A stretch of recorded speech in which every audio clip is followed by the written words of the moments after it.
Mr. Greenwald go? Yeah,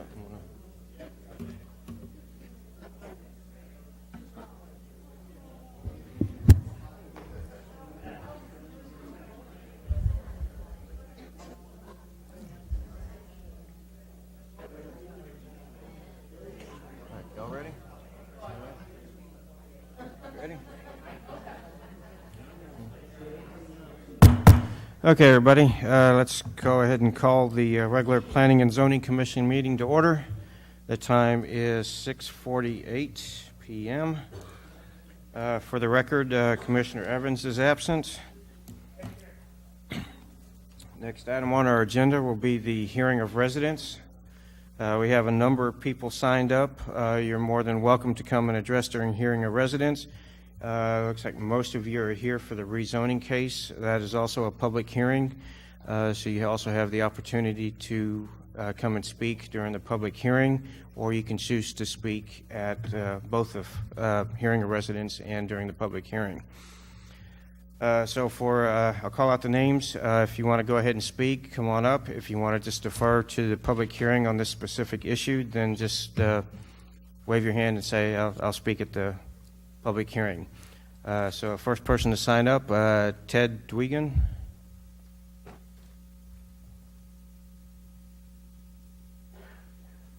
Thank you, Mr. Chairman and members of the Commission.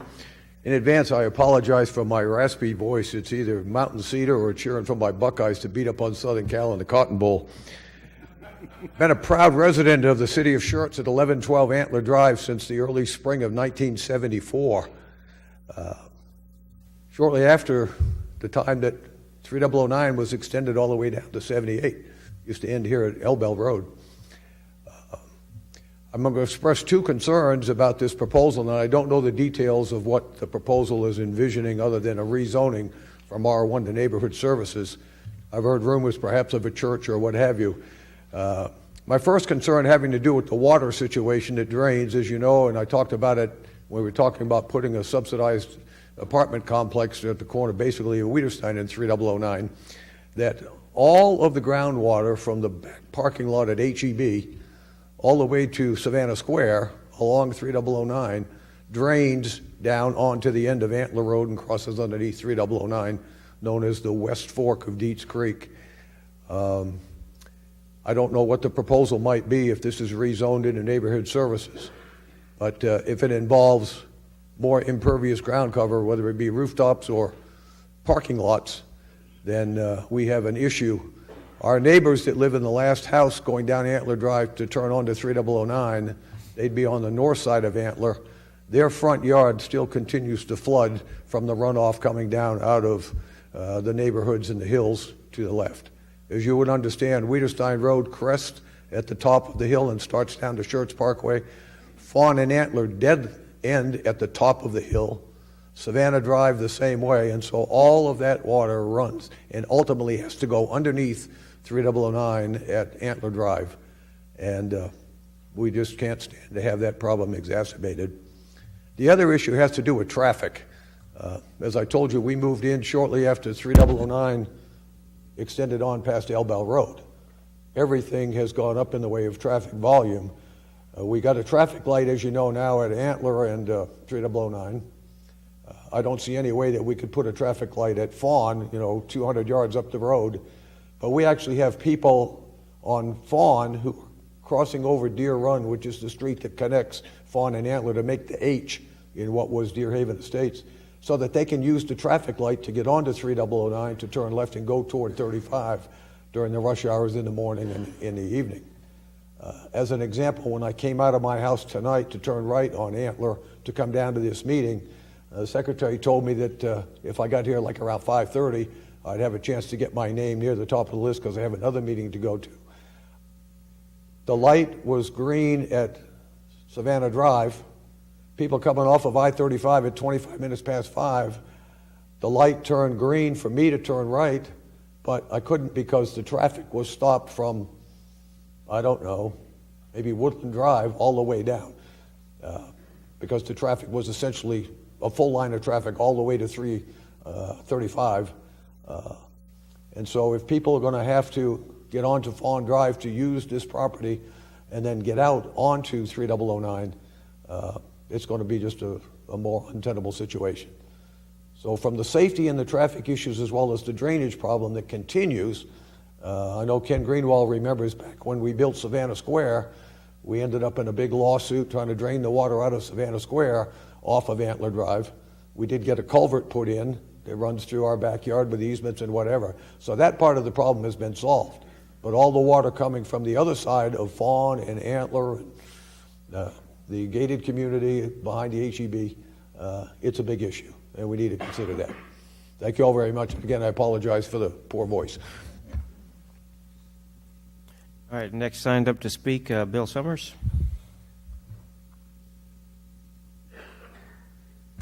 Good evening, Commissioners. My name is Bill Summers, and I thank you for your service in sitting here. I sat here with you all for 10 years, from 2000 to 2010.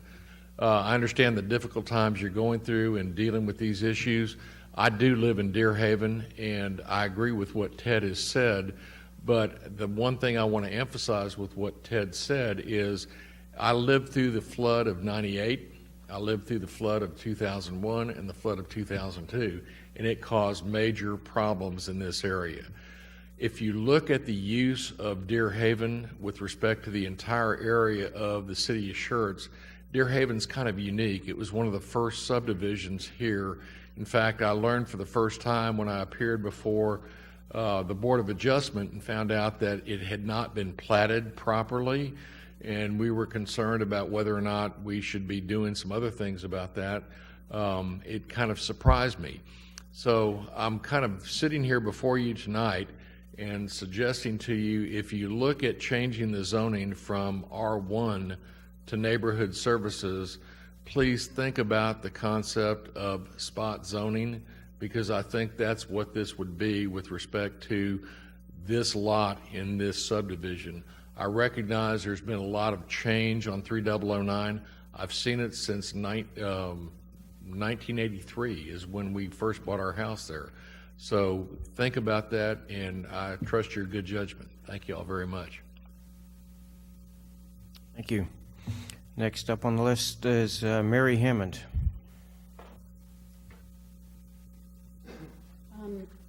Ms. Grove, if I could have help with I have some visuals. I'm Mary Hammond. I live at 1213 Fawn Drive. This is directly opposite the property that's up for rezoning. And I'd like, with your permission, to introduce Karen Baker. She lives at 1208 Fawn Drive, across the street. She shares that property with her son. Unfortunately, he's out of town. He asked me to read a letter for their family.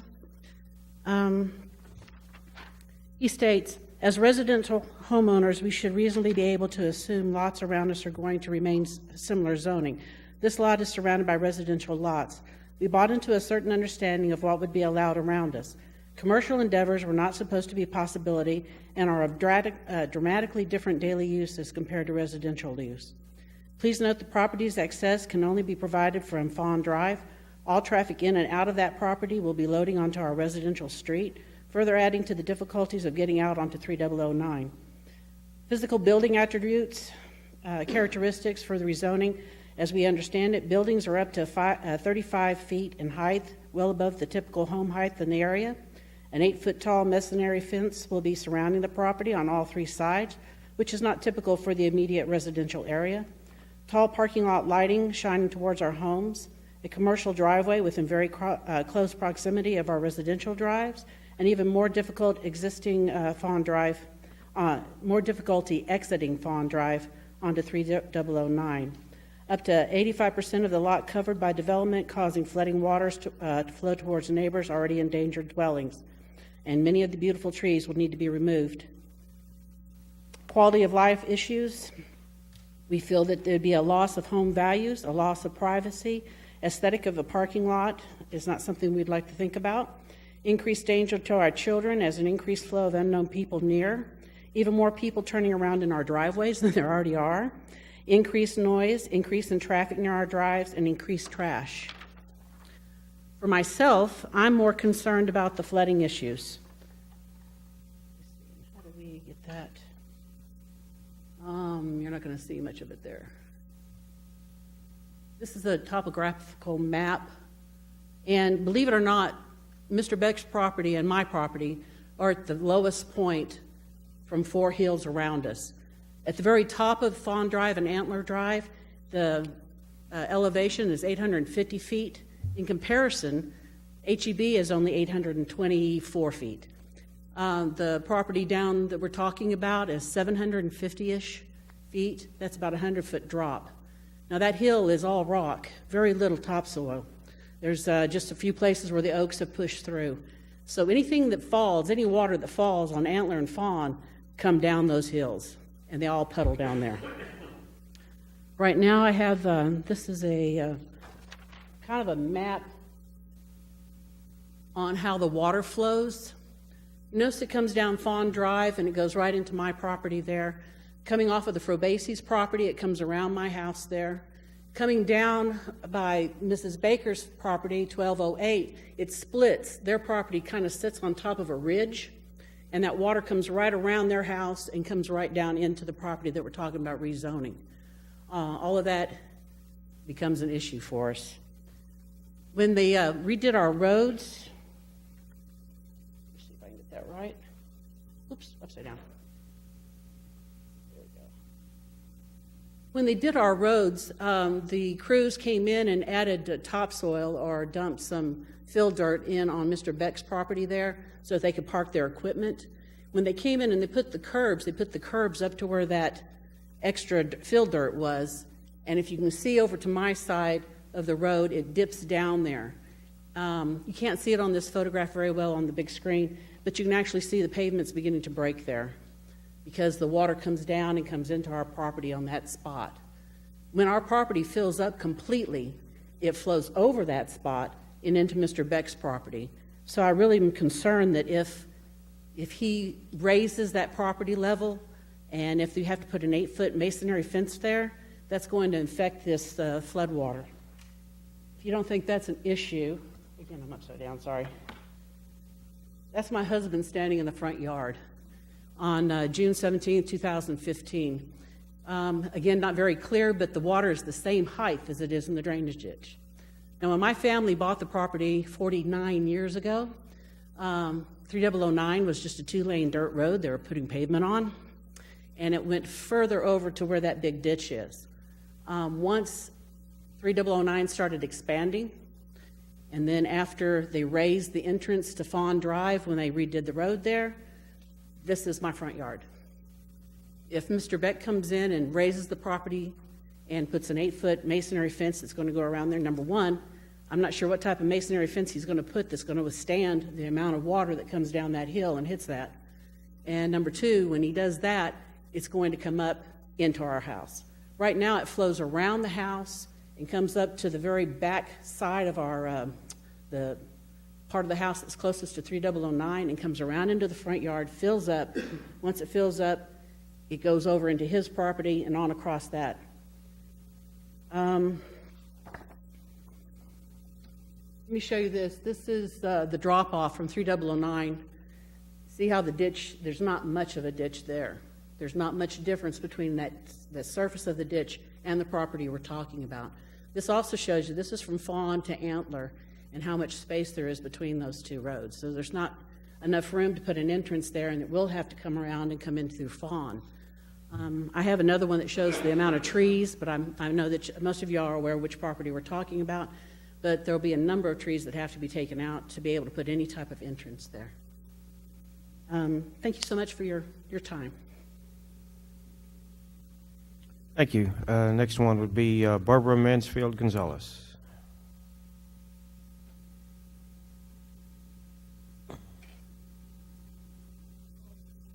I'm Barbara Mansfield Gonzalez. I live at 1012 Antler. My house is now 50 years old. We moved in Memorial Day 1969. I'm concerned about the traffic. I know Mr. Duigon has worked years and years on the water problem. He's an expert. The traffic problem, when the road, Antler, was redone in 2006, the standard was, what we all wanted, was a country lane road. The road has been built strongly, according to Mayor Baldwin. That's what he wanted. It has, on either side of the road, it has like 2 feet of concrete. So you have road and 2 feet of concrete. There's just enough room to pass each other as you're going up and down Antler. Okay, if you come out of a commercial establishment on Fawn and you don't want to turn left, because it's very difficult to turn left, you have to go up Fawn, a winding road. You have to cross Deer Run. You come by my house, my front porch, and you have to pass each other. One of the reasons to fix that road was to be able to have fire engines and emergency engines be able to access both Fawn and Antler more easily because the road was getting old. Now, if you increase the traffic, I don't know how much traffic will increase because they'll want to come around and use the light on Antler. I don't know. It would depend on what kind of business. But you have an emergency vehicle going up trying to get past, and you have people that are not familiar with the neighborhood, who are not familiar with the country lane designation, then you're going to have wrecks. Plus, when we moved in 1969, we were the last house on the top on the left. When I moved in after my dad passed away in 2002, I knew everybody on the street by voting list or by face. I knew each car that came through. I knew who it was. Now, we're going to have people coming through that we don't know. We're going to have, in other words, we're going to have commercial traffic on a residential street. Now, if you need to widen that road, this talk just beforehand, this workshop, you would have to widen Antler. You would have to smooth out the curves on Fawn. And it sounds like it's a pretty expensive deal to do that. Mayor Baldwin already talked me out of 4 feet of street. I have 4 feet less. I have a creek that runs across my driveway. I cannot go out in the rain when it's raining hard to get to my car because there's 2 feet of water on top of my driveway. If you widen the road, it's going to bother me. It's going to bother anybody on my side of the street, which is the street towards Savannah. So I propose that if it has to be that there is a kind of designation that a lawyer's office, a dentist's office, something that's real low impact on the community, and that certainly can be done. An assisted living facility, something like that. And that's all I have to say. Thank you. Thank you. Next on the list, Sonia House Jenkins.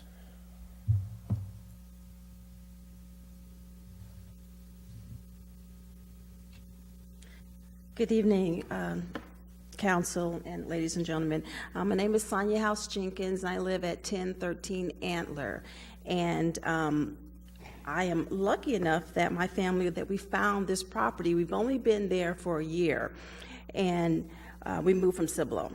And it is a great property, lots of trees, it's nice and quiet. My main concern is the traffic, the increased traffic. So as I've lived there for a year, I've noticed that there are a lot of residents who walk their dogs. There are elderly who I see, their caregivers are out walking, and it's just a great, quiet community. Where we live at, so as we heard before, the streets are H. So we've got Fawn, Deer Run, and Antler. Well, we live right on the corner of Antler and Deer Run. So what I see as the traffic coming from Fawn, as there are going to be people who are impatient and going to have may have a hard time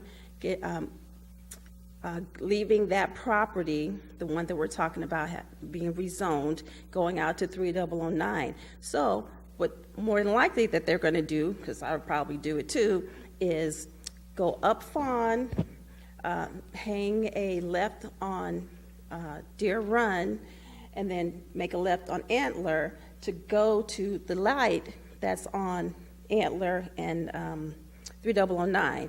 So that is actually going to cause a lot of congestion. And as Ms. Barber just said, the street on Antler is pretty narrow for 2 cars. And so now we're talking about more increased traffic. And one of the things that we did experience living here for the first year were when we had high winds, some of the trees I've noticed have blown into the road. So that Antler Street is narrow. So that's something that, I'd hate to see someone get hurt, potentially because the trees and everything may blow. So, that's something that we don't have any control over, and, things happen, but I just did want to mention that. So I just wanted that noted that, I'm definitely against the rezoning of the property on Fawn.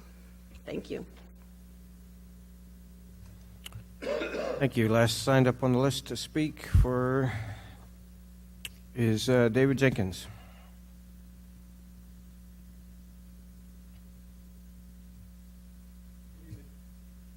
I also live at 1013 Antler Drive with Sonia. A couple of things I wanted to make a point. I actually left work. I'm retired military. I work for the Department of Defense as a civilian at Randolph.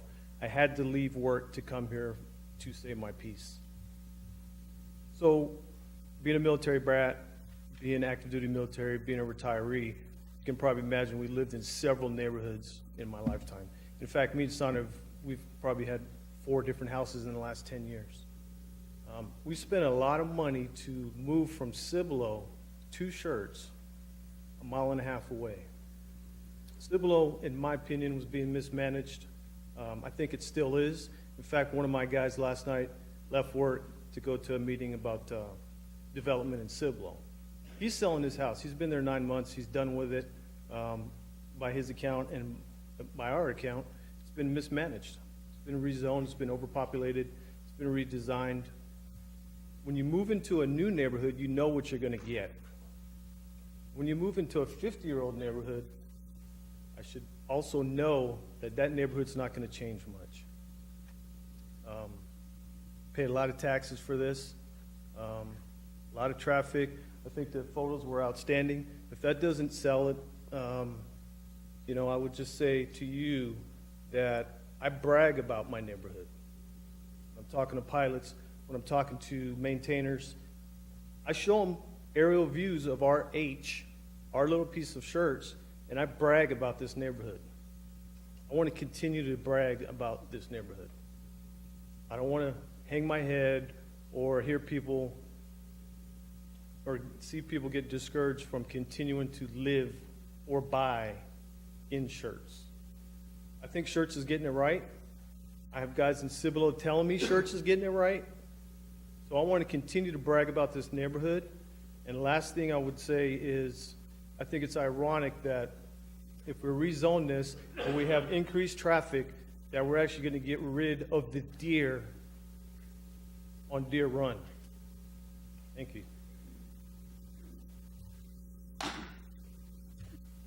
All right, and that finishes hearing of residents. Next item on the agenda, the consent agenda, the minutes for the December 13th, 2017 regular meeting. Commissioners, do you have anything?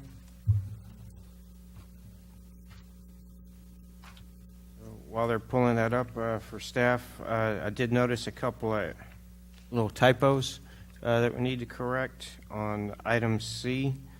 It says almost down to the end, Mr. Dale closed the public hearing at 7:18. Misspelled the last name there. And then again on item 4, closing the public hearing, Mr. Dale closed it at 7:44. Mr. Chairman, I'll make a motion that we approve the consent agenda along with the corrections in the minutes that you pointed out. Okay, we have a motion for approval with corrections. Do I have a second? I'll second. Second with Mr. Greenwald. All right, any other comments, questions? Call for a vote. Aye. Aye. Aye. Aye. Aye. Motion carries 6-0. Next item on the agenda, public hearing, item 4A. Item ZC 2017-016, hold a public hearing, consider and make a recommendation to City Council on a proposal to rezone approximately 2 acres of land from single-family residential district, R1, to Neighborhood Services District, NS, located southeast of the intersection of Fawn Drive and FM 3009.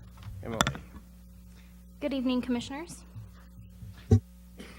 So as you had just mentioned, it's a proposal to rezone 2 acres from single-family residential R1 to neighborhood services. So the subject property in question can be seen here by the green line. To get your bearings, this is Fawn Drive. Deer Run that we've heard about is down here, Antler, and then 3009. On December 27th, 8 public hearing notice mailers were sent out to the properties within the red 200-foot notification buffer. And then on December 28th, the zoning notification signs were placed on the subject property by the applicant. And I just wanted to add kind of a little kudos in there. We just did this UDC amendment, and I actually had several people call just because they drove by and saw the sign. So they are working. So out of the 200-foot notice buffer, I have received 5 responses opposed that you can see here by the red stars, and then 1 in favor by the green. We have received over 20%, which qualifies that legal protest per section 2154E, which when this goes to City Council, it will require a three-quarter vote of approval.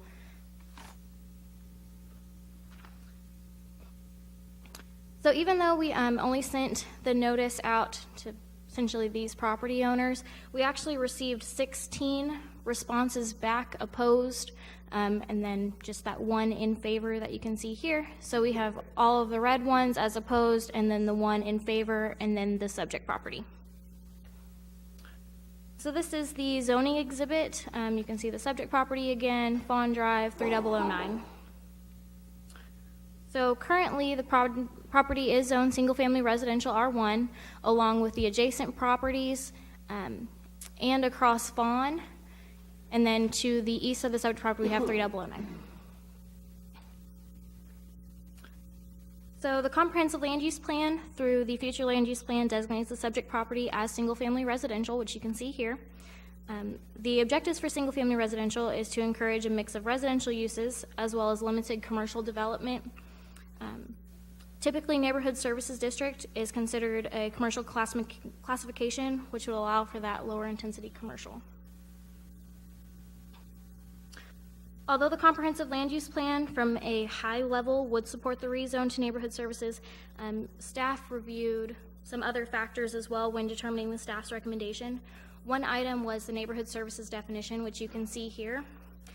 The first part of that I want to highlight is the such uses occur most often on the periphery of established neighborhoods at the intersection of collectors and minor arterials. As you probably know, FM 3009 is classified as a principal arterial. However, Fawn Drive is considered a local street residential. Local streets, those residential streets such as Fawn, aren't really designed for that commercial traffic. Additionally, based on Fawn Drive and Antler Drive, so if I go back here, so Fawn Drive and Antler Drive both have access onto 3009. Antler does have a light, Fawn Drive does not. It has been made aware by the applicant's engineer that most likely the 2 properties here that are in question tonight would not get access onto 3009. They would only have access onto Fawn Drive.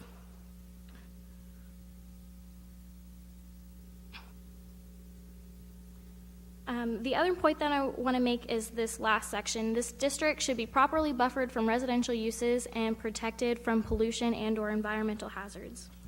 So essentially, to comply with UDC Article 9, which talks about the buffering.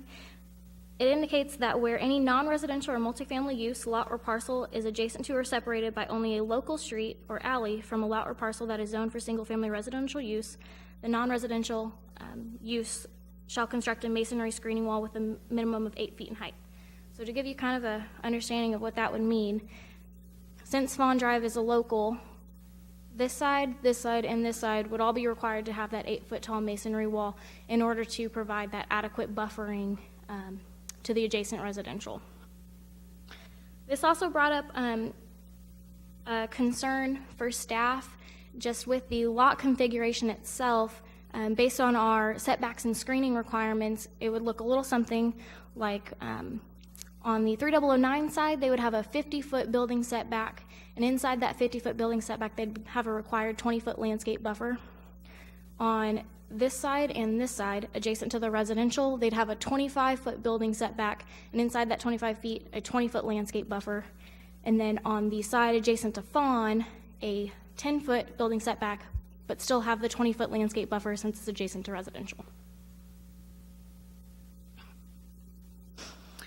These requirements would limit the amount of buildable space on the lot to a point that staff has concerns on the true ability to develop with a commercial building and have adequate room for required parking, the required landscaping, all of those items.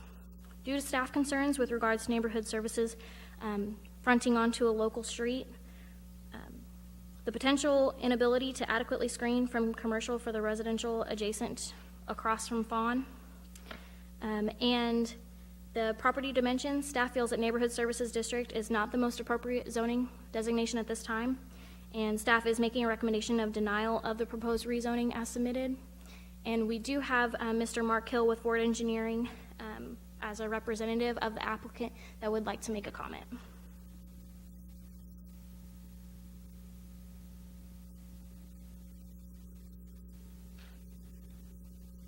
Good morning, Council or Commission. After speaking with staff, the owner and I have decided to table and request that the item be tabled till February 14th so we can meet further with staff and discuss the uses of the property.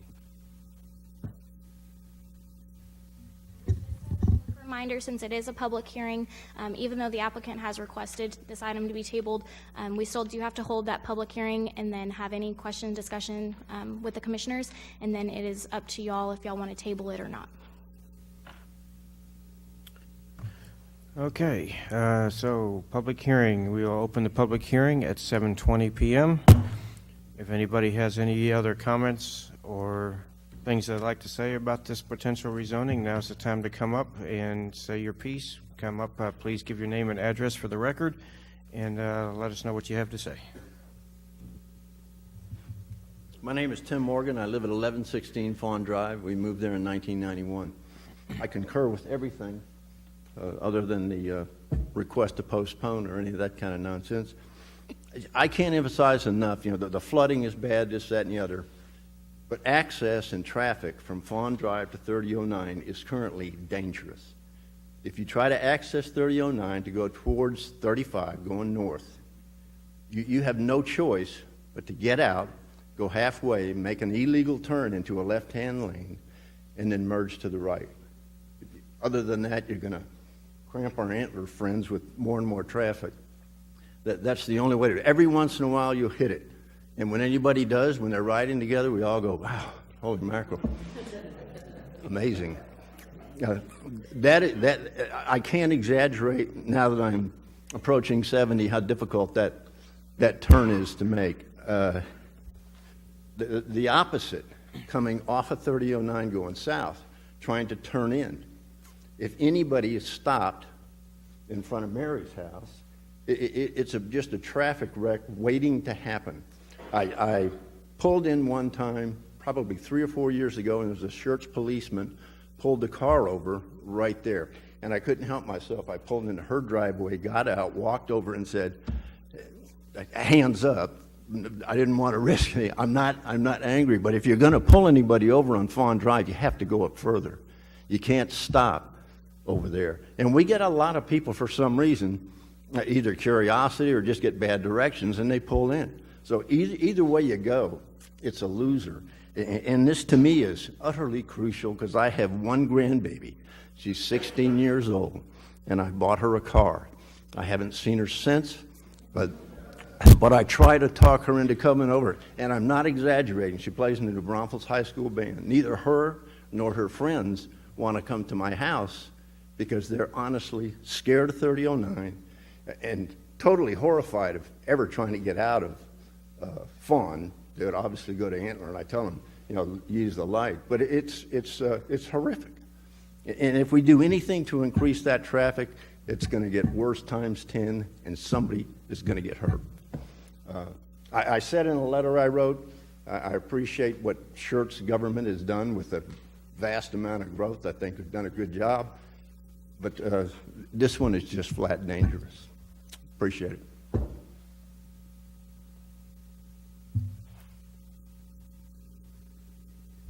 Guys, thank you for your time again, but I'd just like to remind you that February 14th... Please, your name and address for the record. Bill Summers, 1016 Antler. February 14th is Valentine's Day, and if you all want to be here on Valentine's Day, God help you.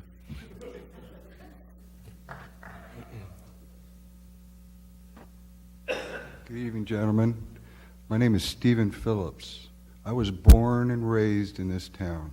My family has been living at 1120 Fawn since 1965. I was a neighbor. I went to school with Mary back in the day when we both had, well, I had hair. I have watched this town essentially blow up into what is now a diamond in the rough. I have also watched it become a drag strip on 3009 since the widening and the extension. The noise, the traffic. My wife and I now have custody of two of our 9 grandchildren. I'm very concerned with the traffic. I'm very concerned with the lack of what Deer Haven represented. I can remember when it was not an H, when it was just a U. I am highly unsupportive of the delay. I am totally opposed to the restructuring. That property that is being considered would be much better utilized as maybe a public park for the children or a place of sitting and contemplating as we all grow older in our time. But I have been there my family has been there for a very long time. I moved back 25 years ago. I didn't even recognize San Antonio. I don't even recognize Schertz, but that's just the way it is. But again, I thank you for your time and your consideration in this matter.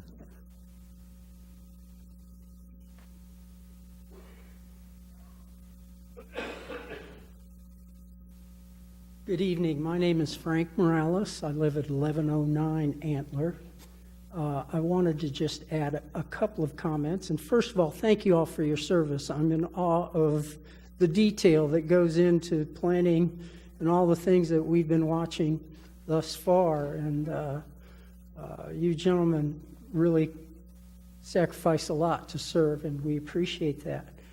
The thing that I want to say, and I've recognized a lot of my neighbors. I walk my neighborhood with my dog every day, twice a day. I wave at these folks. I think many of them, if not all of them, would echo the fact that when you're in your yard in Deer Haven and you hear that crash, the first thing that we think about is, I pray it's not one of my neighbors. And I will admit that the light has helped that considerably, but the neighborhood is just not built for an increase in traffic.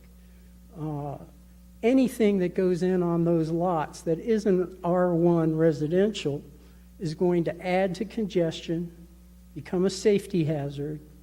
And the other thing that is very apparent to me is those streets were not built for the kind of traffic that is already beginning to come through our neighborhood. And if there's a commercial establishment, whether it's a church, and I'm all for church, the only place they're going to end up parking is up and down Fawn, and that street can't support two-way traffic and parking along the street. It just can't. And the final thing I want to say is that we came, my wife and I came, and her family, and we have been on our piece of property since, I think, 74? Yeah, 74.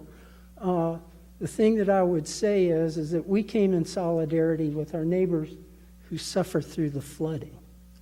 And the flooding is incredible. Every time we get the kind of Texas downpours that you can get with these thunderstorms, our neighbors' properties flood. I've seen on Ted Dwegan's property these, I don't know what they are, 2x2 or 4x4 foot pieces of railroad ties literally float up and become projectiles going down Antler on that side of the street. And it's just dangerous. Doing anything other than allowing R1, I think it'd be a mistake. And I have a question for the commission. This thing apparently is going to be tabled. What's the next step, if you could explain to us? Because we intend to follow this and fight it all the way through. And we'd like to know what we need to do. Thank you.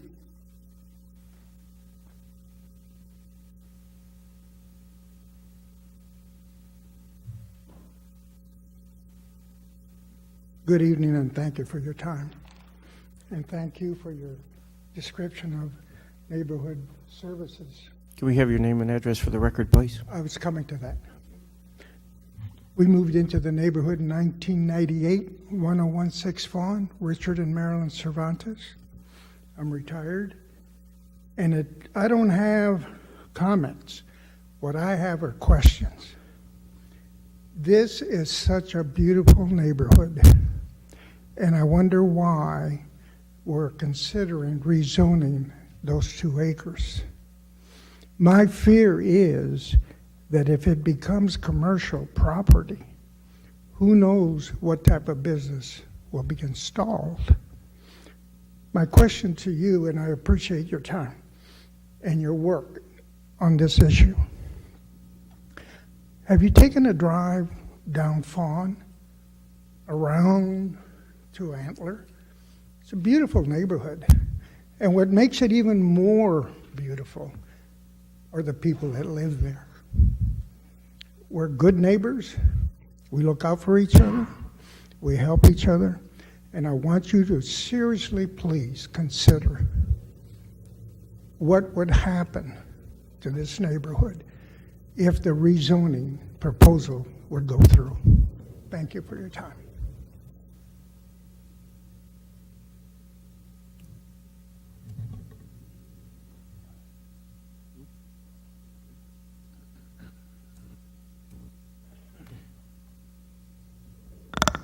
Chair, Commissioners,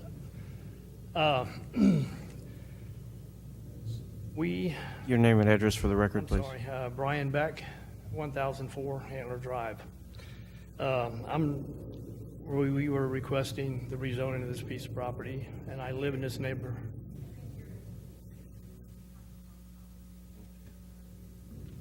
We were requesting the rezoning of this piece of property in Deer Haven, and I live in the same subdivision. The intentions is not. I was a little. I wasn't informed correctly on the neighborhood services. It's not our intention to put in a church, a liquor store, a package store, or something. What we're looking for is office and professional building. I don't want to impact the neighborhood with a lot of high traffic. I'm looking for something that's very quiet.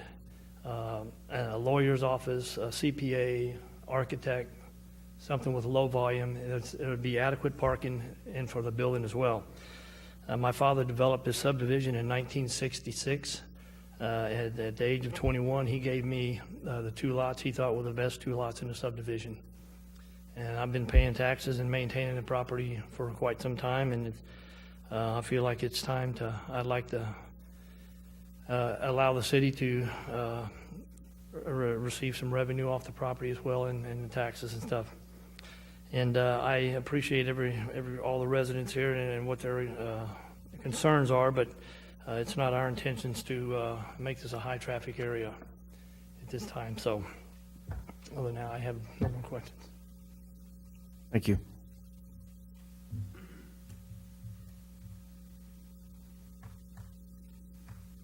Any other comments for the public hearing?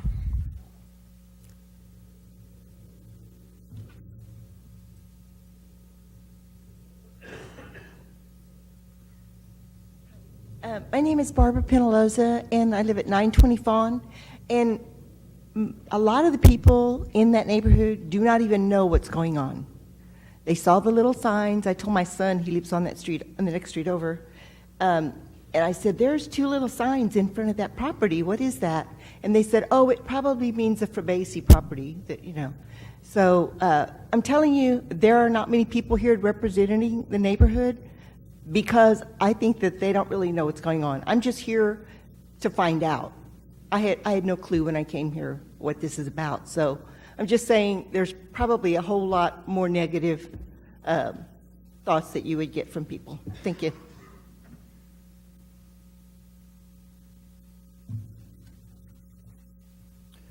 Okay, anybody else?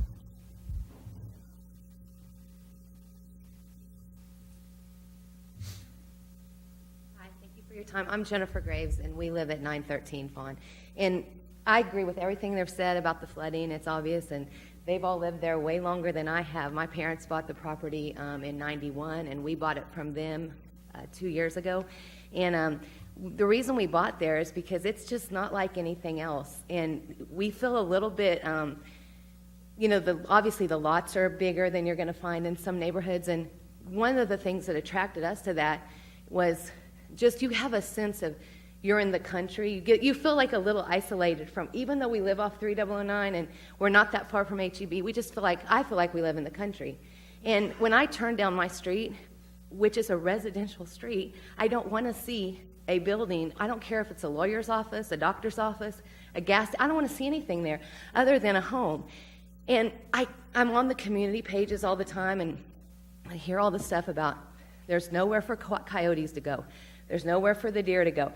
There's so many problems. And the thing that makes Deer Haven cool is that little property it's up there, and the neighborhood that was the thing behind that was going to be the low-income housing or whatever, and where the deer sleep. And I'm just saying, we don't have to commercialize every stinking ounce of Schertz, Texas. You know what I mean? And especially in our neighborhood. I mean, I'm just appalled by the idea that a business could be on our residential street. I think it's totally different than if there was a thing there and knowing you moved in and knew you were going to live behind a commercial property. Well, then you bought the property. That's what you get. You know what I mean? But we moved in, checked all that stuff out. There's no commercial property. And the thought that something on those 2 little acres could be a commercial never would have ever crossed my mind. And I just think all the issues that have already been discussed, I will not reiterate, but I just hope that we could respect a residential street and people who bought on there whose kids and grandkids, and like they said, I'm one of those people that walk my neighborhood almost every day. I don't want to fear for my life. I already do when I head towards Vaughn Drive. I want to be able to not have all those traffic coming through there. And like they said, people come down our street all the time with nowhere to go, only to turn around in my driveway, which is just more hazard. Those people thinking they can get out or there's somewhere else to go when there isn't. So I hope that you consider the fact just why people in that neighborhood bought it. It's just I know you guys, if you've been there at all, you have to understand that it's just a little piece of quiet, and I'd hate to see it disrupted. So I appreciate your time. Thank you. Does anybody have anything else? Going once. All right. Close the public hearing at 7:37. Okay, Emily.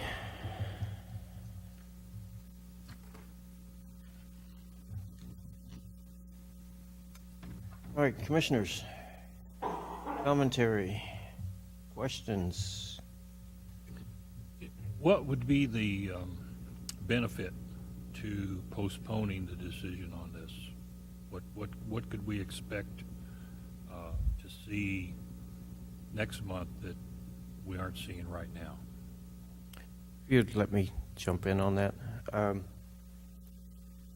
Planning and zoning over the years has historically been very willing and accommodating to work with applicants to give them every opportunity to move forward with whatever it is they're proposing.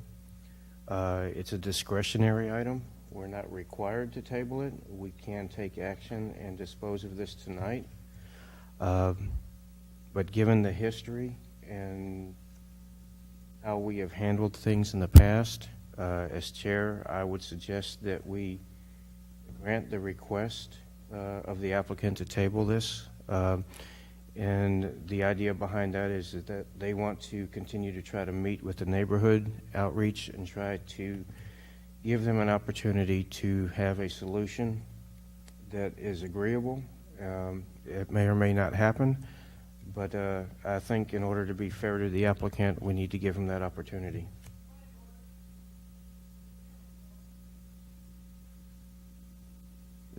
Public hearing has been closed. There's no more commentary from the citizens involved. As a point of fact, I'll point out that the Planning and Zoning Commission has 7 members. We do have 5 members here, and so we do have a quorum. A quorum requires 4. But thank you, Mr. Chairman. That's what my question was aimed at, is what we would gain by delaying this, what additional information, and I think you provided some input there. Thank you. I just wanted to make a quick comment. If y'all do decide that y'all want to move forward with tabling it, Brian has had a discussion with the applicants, and they'd be happy to do it not on Valentine's Day if we want to move it back one more meeting. Well, we're going to be here on Valentine's Day, and because of that, probably most of us will spend a night or two on the couch after that. But Would another public hearing be required if we push this to another meeting? Would we hold an additional public hearing? I'll leave that for the attorney. It's not required. However, that would be my recommendation. If he goes to a office professional instead of neighborhood service, it's going to require another public hearing. So I did look into that, and since it's been noticed and the application was filed as being zoned to neighborhood services, essentially if they wanted to change it to office professional, they would withdraw this application and they would have to submit a new application and basically go through this whole process again. We'd send out those notices again, all of that.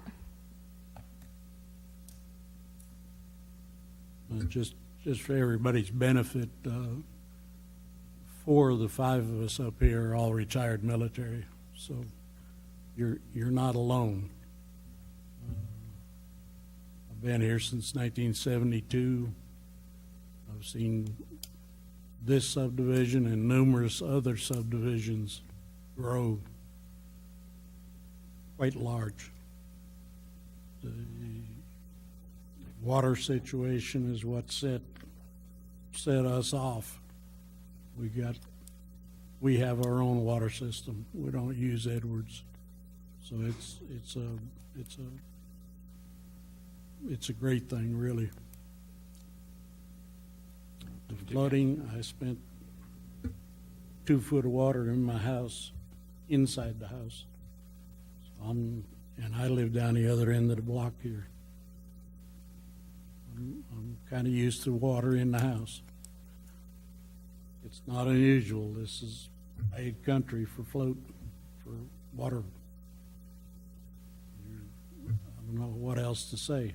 You have to be very, very careful.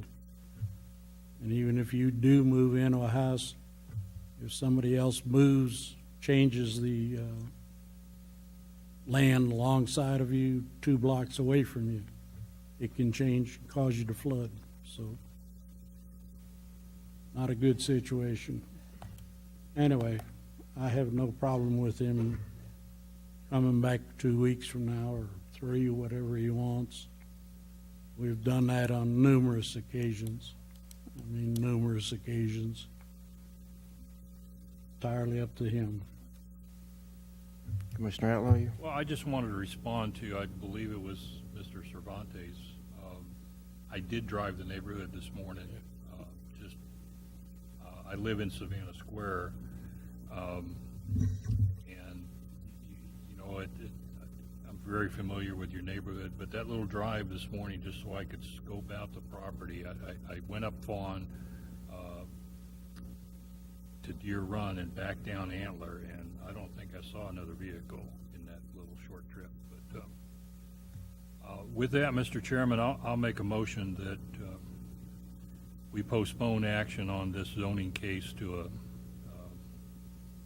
a meeting date to be determined, with the provision that another public hearing is scheduled for that meeting. I would suggest that we amend that to a date certain, given that they're not too interested in February 14th. That would make it their next meeting, which would be the 28th. Yes? I believe that's right. I'm agreeable to that. I just wanted to make sure staff had enough time to do all the public notice requirements. So that's why I didn't pick a date. You need to get with staff and discuss that. If you table it to a date specific, they're not going to have to do another publication. You're going to anyway? Well, that would be my motion, that we postpone action on this case until the meeting of February 28th, with the provision that we publish and conduct another public hearing on that date. Okay, we have a motion. Second. All right, second by Commissioner Greenwald. All right, so we have a motion to table until date certain, February 28th, and also conditional upon republication of a public hearing and conducting a public hearing. Any other comments or questions? All right, call for a vote. Aye. Aye. Aye. Aye. Aye. Motion passes 5-0. Next item on the agenda, item ZC 2017-020. Hold a public hearing, consider and make a recommendation to City Council on a proposal to zone approximately 7 acres of land a single-family residential district, R1, located approximately 3,000 feet southeast of the intersection of Homestead Parkway and Somerville.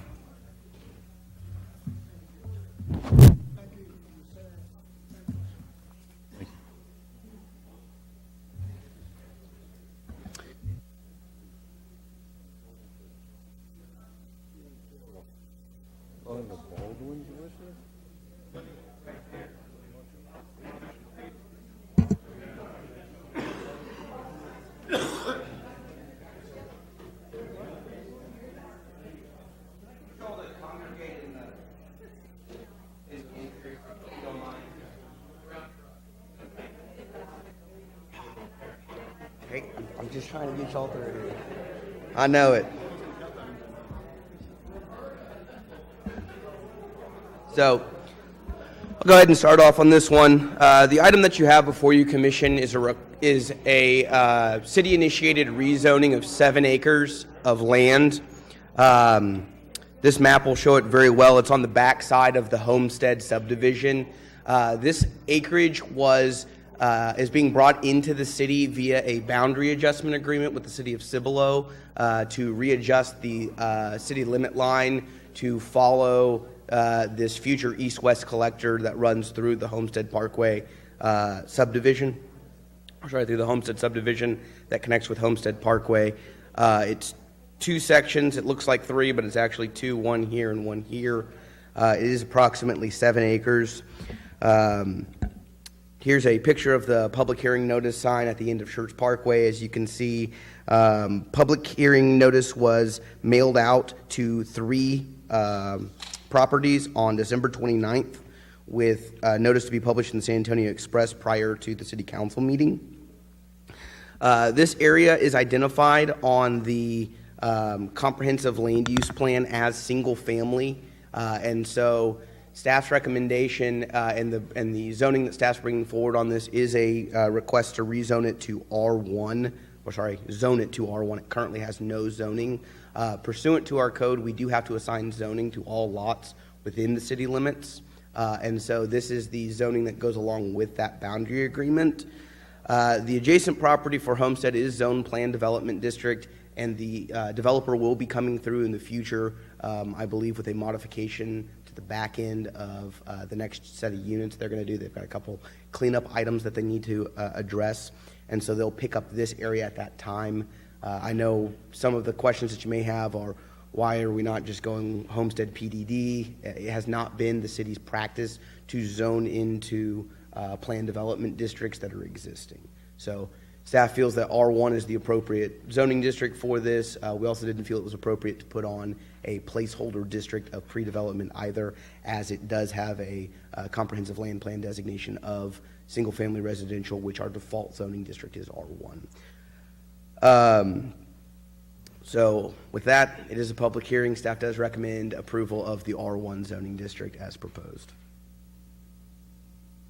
With that, we'll open the public hearing at 7:48. Anyone having any comments or anything to say on this particular case, please make your way up to the microphone, state your name and address for the record. My name's Lee Novakoff. I live at 390 Scenic Hill Lane. And I just don't understand anything he just said. The map doesn't make sense to me. I don't know what you're trying to do. And this dead ends into my property, and I don't know what you're doing here. That's all. I just want to understand. I'm not. He'll come back and. Does anyone else have any comments? All right, we'll close the public hearing, 7:49. All right. So, as you may be aware of the Homestead subdivision adjacent to you, back in, I apologize, give me just a moment. In November 14th of 2017 of this year, the city of Schertz authorized an agreement with the city of Cibolo to adjust the city limit line, which previously ran this hard, straight blue line.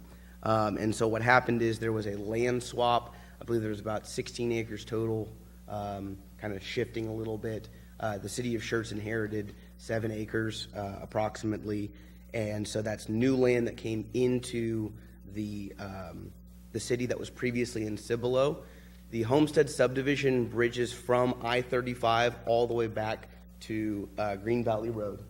And so what the cities did is we got together, the developer got together with both city planning staffs and then ultimately with both city councils to readjust the city limit lines so it would run along the road and not just be this kind of arbitrary line that just split property for ease of roadway maintenance as well as identification of which property was within what city limit. So on this specific map, the area in blue is the area being rezoned.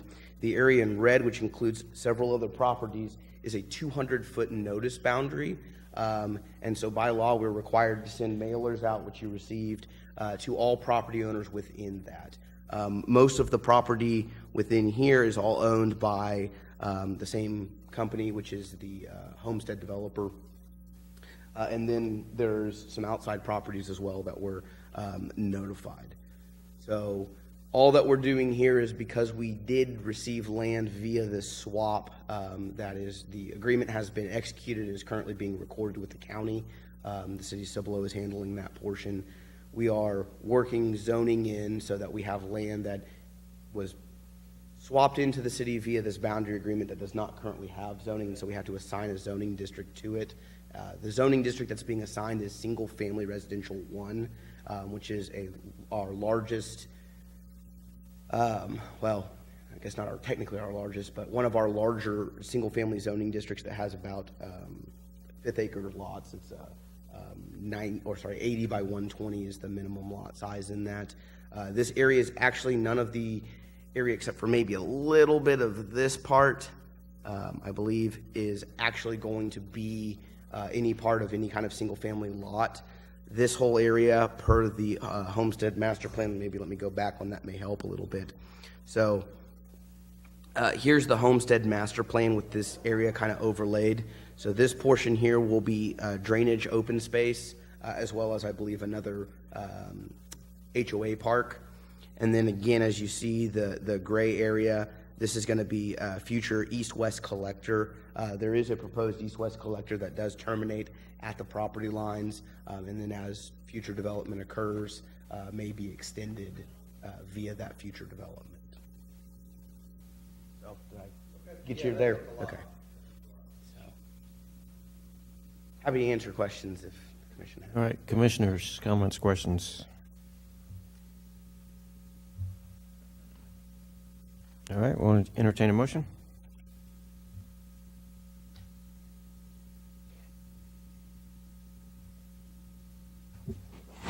I move that we recommend the city council to make a zoning change for that property to single-family residential for case ZC 2017-020 as presented. Second. All right, motion by Mr. Bro and a second by Mr. Ray. And any other comments, questions? Call for a vote. Aye. Aye. Aye. Aye. Aye. Motion carries 5-0. Next item on the agenda, items for individual consideration. WA 2017-009, on-site sewage facility associated with PC 2017-052. Consider and act upon a request for approval of a waiver regarding on-site sewage facilities for Lot 1 of the Sharp subdivision, an approximately 1 acre tract of land located at 2233 Den Ott Hill, City of Schertz, Guadalupe County. And if it's permissible from the commission, you'll entertain me on this. I would like to actually present this item, the waiver, as well as the subdivision plat together, and then the commission can vote on them independently. I think it all kind of flows together a little bit better for what this request is. I think that would be fine. Okay. So the item that you have before you, and I'll kind of go through the subdivision plat first, is a request to plat a single lot located right here in green. Let me get your bearings here. This is Bussey's Flea Market. This is I-35 access road. This is the Den Ott private drive that runs down and accesses this lot. So this is an existing, this lot contains an existing single-family house that was built and permitted through the city. Everything was acceptable with that when it was built several years ago. The homeowner is interested in expanding the home and doing a home expansion and remodel. That remodel is greater than 25%, and pursuant to the Unified Development Code, they're required to have a plat in order to have that building permit issued. So that's why we're here today, is to look at platting this piece of property. Due to its kind of unique nature and the fact that it is kind of in this family compound concept that I know the commission has had several conversations about over the years, it doesn't have street frontage on a public street, nor does it have the 2 points of access. And so as part of this, they are requesting access waivers to this. The applicant provided a letter that I included in your packet to kind of give a little bit of background about some of the history and the understanding of why we're in the situation that we're in today.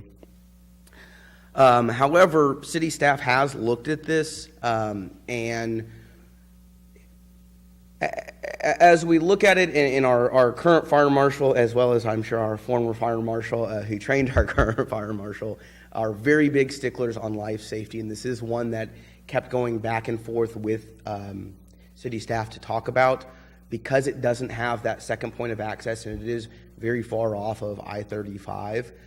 Traditionally, city staff would not be in favor of creating a lot that exists like this because it doesn't have that secondary point of access. So you are kind of creating a condition that has a higher potential than other subdivisions and other residential areas for risk. However, due to the fact that we're not really creating a new subdivision, but rather platting a single lot, city staff has evaluated it based on that and feels that this waiver to allow the applicant to both access via the existing private drive as well as not having the 2 points of access is acceptable. Again, what we're looking at in this kind of situation, which is not really precedent setting, is creating this legal lot creating this lot in order to plat it so they can pull a building permit to expand the house on a lot that exists today, has existed for several years, with a home that exists today and has existed for several years. On top of this also, they are also requesting a waiver for septic. The house is currently serviced by septic, and the request is to not connect to sewer because sewer is approximately 1,700 feet. It's going to be way back over here, and let me go back a couple slides and I'll kind of show you. So this is the bottom part. This is the back side of Bussey's. They'll have to connect to the sewer line that actually runs behind Bussey's and go through several properties that are not controlled or owned by the applicant. So there is cost associated with easement acquisition, and the project engineer has estimated that just the sewer line alone with labor to get to that point would be approximately $127,500. City staff is recommending approval of the waiver as well to allow for septic, as it is both currently on an existing septic system, and the distance to the nearest sewer is very lengthy and costly to get there. Additionally, on this site, it is currently serviced via public water, so it does have Schertz water.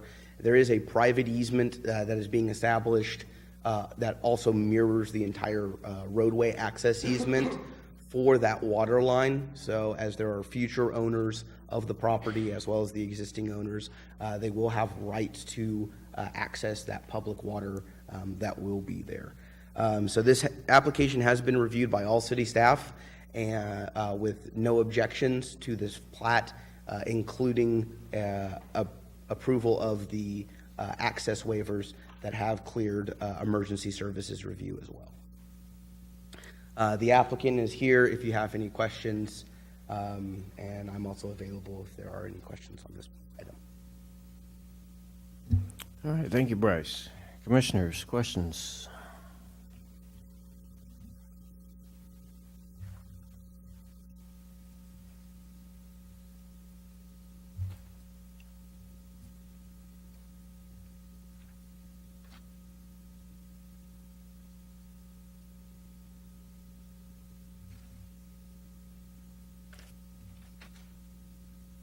Could you tell me when the original house was built?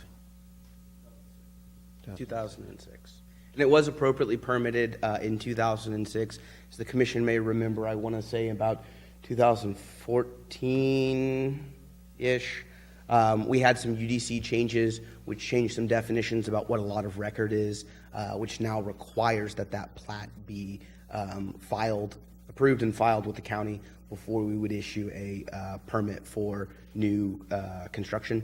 So at the time when the house was built, we did not have that requirement. It was built in compliance with city codes, as well as permits were pulled for it. So even though it's called a subdivision, we're not really subdividing anything. And the only change is that he wants to make the house a little bit bigger, correct? That is correct. It's a lot of hassle to go through to add on a room, isn't it?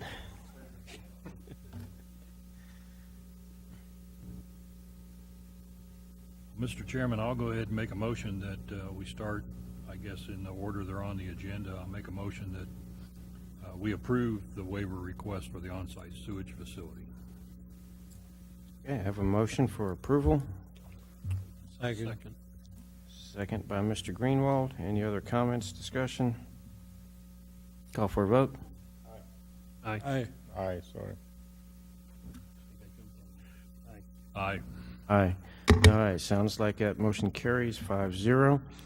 All right, next item is 5B, PC 2017-052, Sharp Subdivision Preliminary Plat. Consider and act upon a request for approval of a preliminary plat for Lot 1 of the Sharp Subdivision, an approximately 1 acre tract of land located at 2233 Den Ott Hill, City of Schertz, Guadalupe County. Bryce has made the presentation on that, so can we have a motion, or do we need another discussion? Make a motion, we approve PC 2017-052 Sharp Subdivision as presented. All right, got a motion. Do I have a second? Second. All right, second by Commissioner Ray. Comments, questions? Call for a vote. Aye. Aye. Aye. Aye. Aye. Motion carries 5-0. Good luck with your project.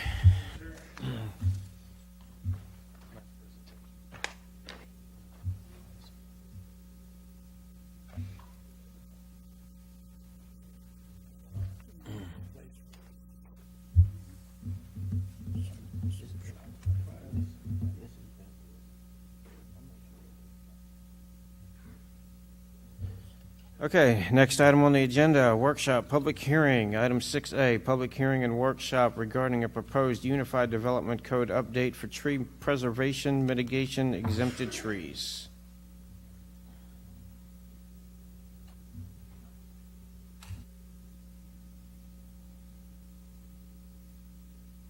And Bryce has got some more homework for us.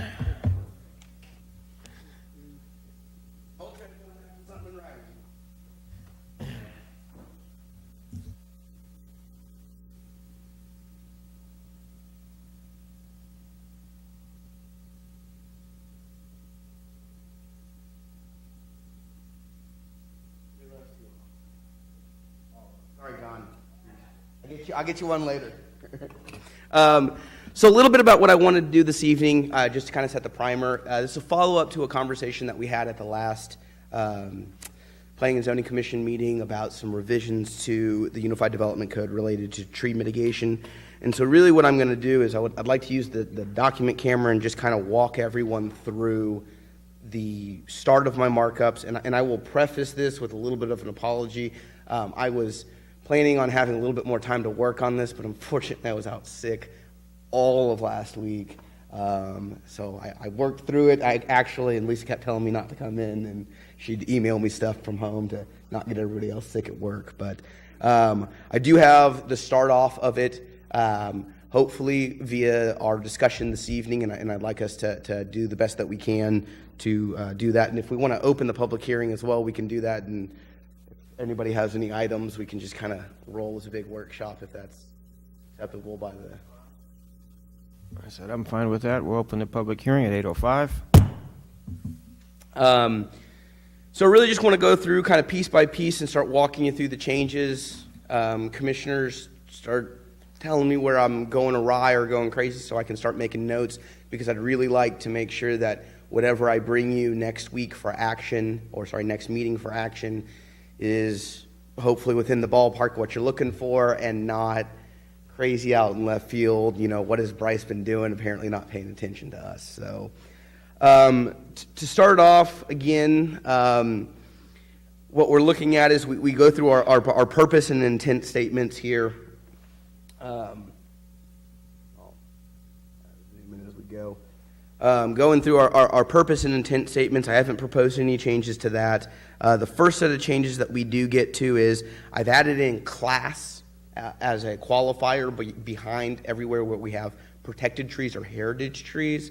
I did that because there's a lot of confusion in the existing one when we kind of blanket reference items like protected trees. Are we actually talking about protected class trees? Or are we talking about protected and heritage class trees as a entire portion? There's a little bit of confusion through that, and so I felt by adding this extra portion of class, we'd be able to be very specific about the intent and what we mean.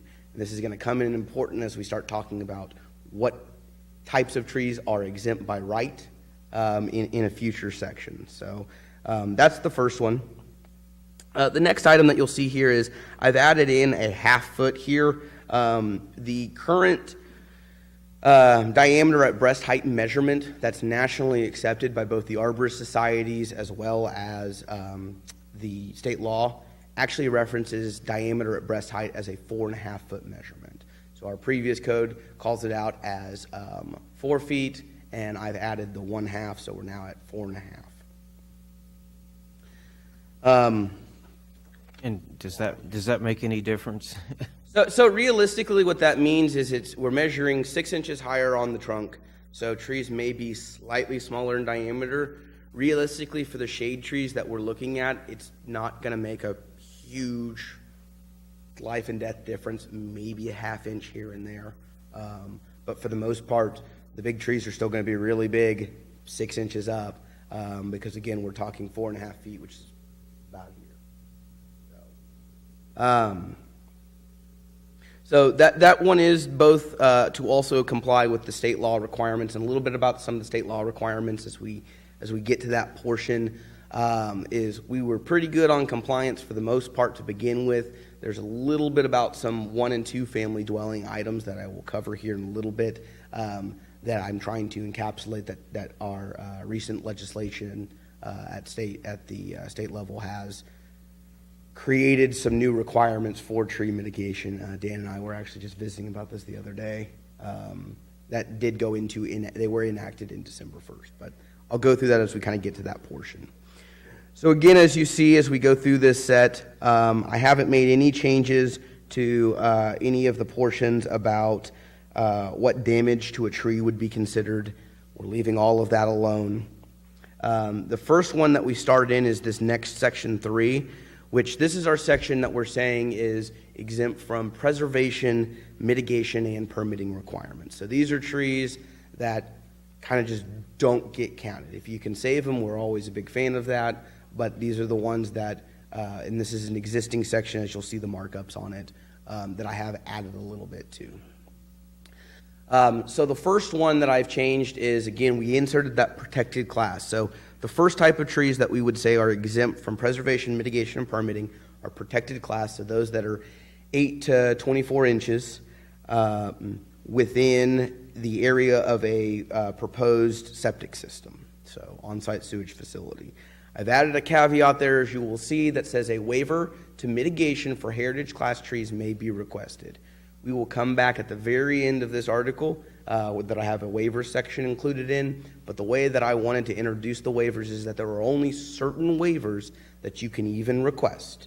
And so what you're going to find to this one, the first one that we talked about last time was mitigation of heritage trees in certain situations that I have the protected class trees already exempt. So what you'll see is as we go through this, I have that kind of statement through a couple of these. So that'll be the first one. On this second one, I went ahead and I added heritage class trees. So protected class and heritage class trees located within a right-of-way that's to be dedicated and maintained by the city and is also shown on the master thoroughfare plan.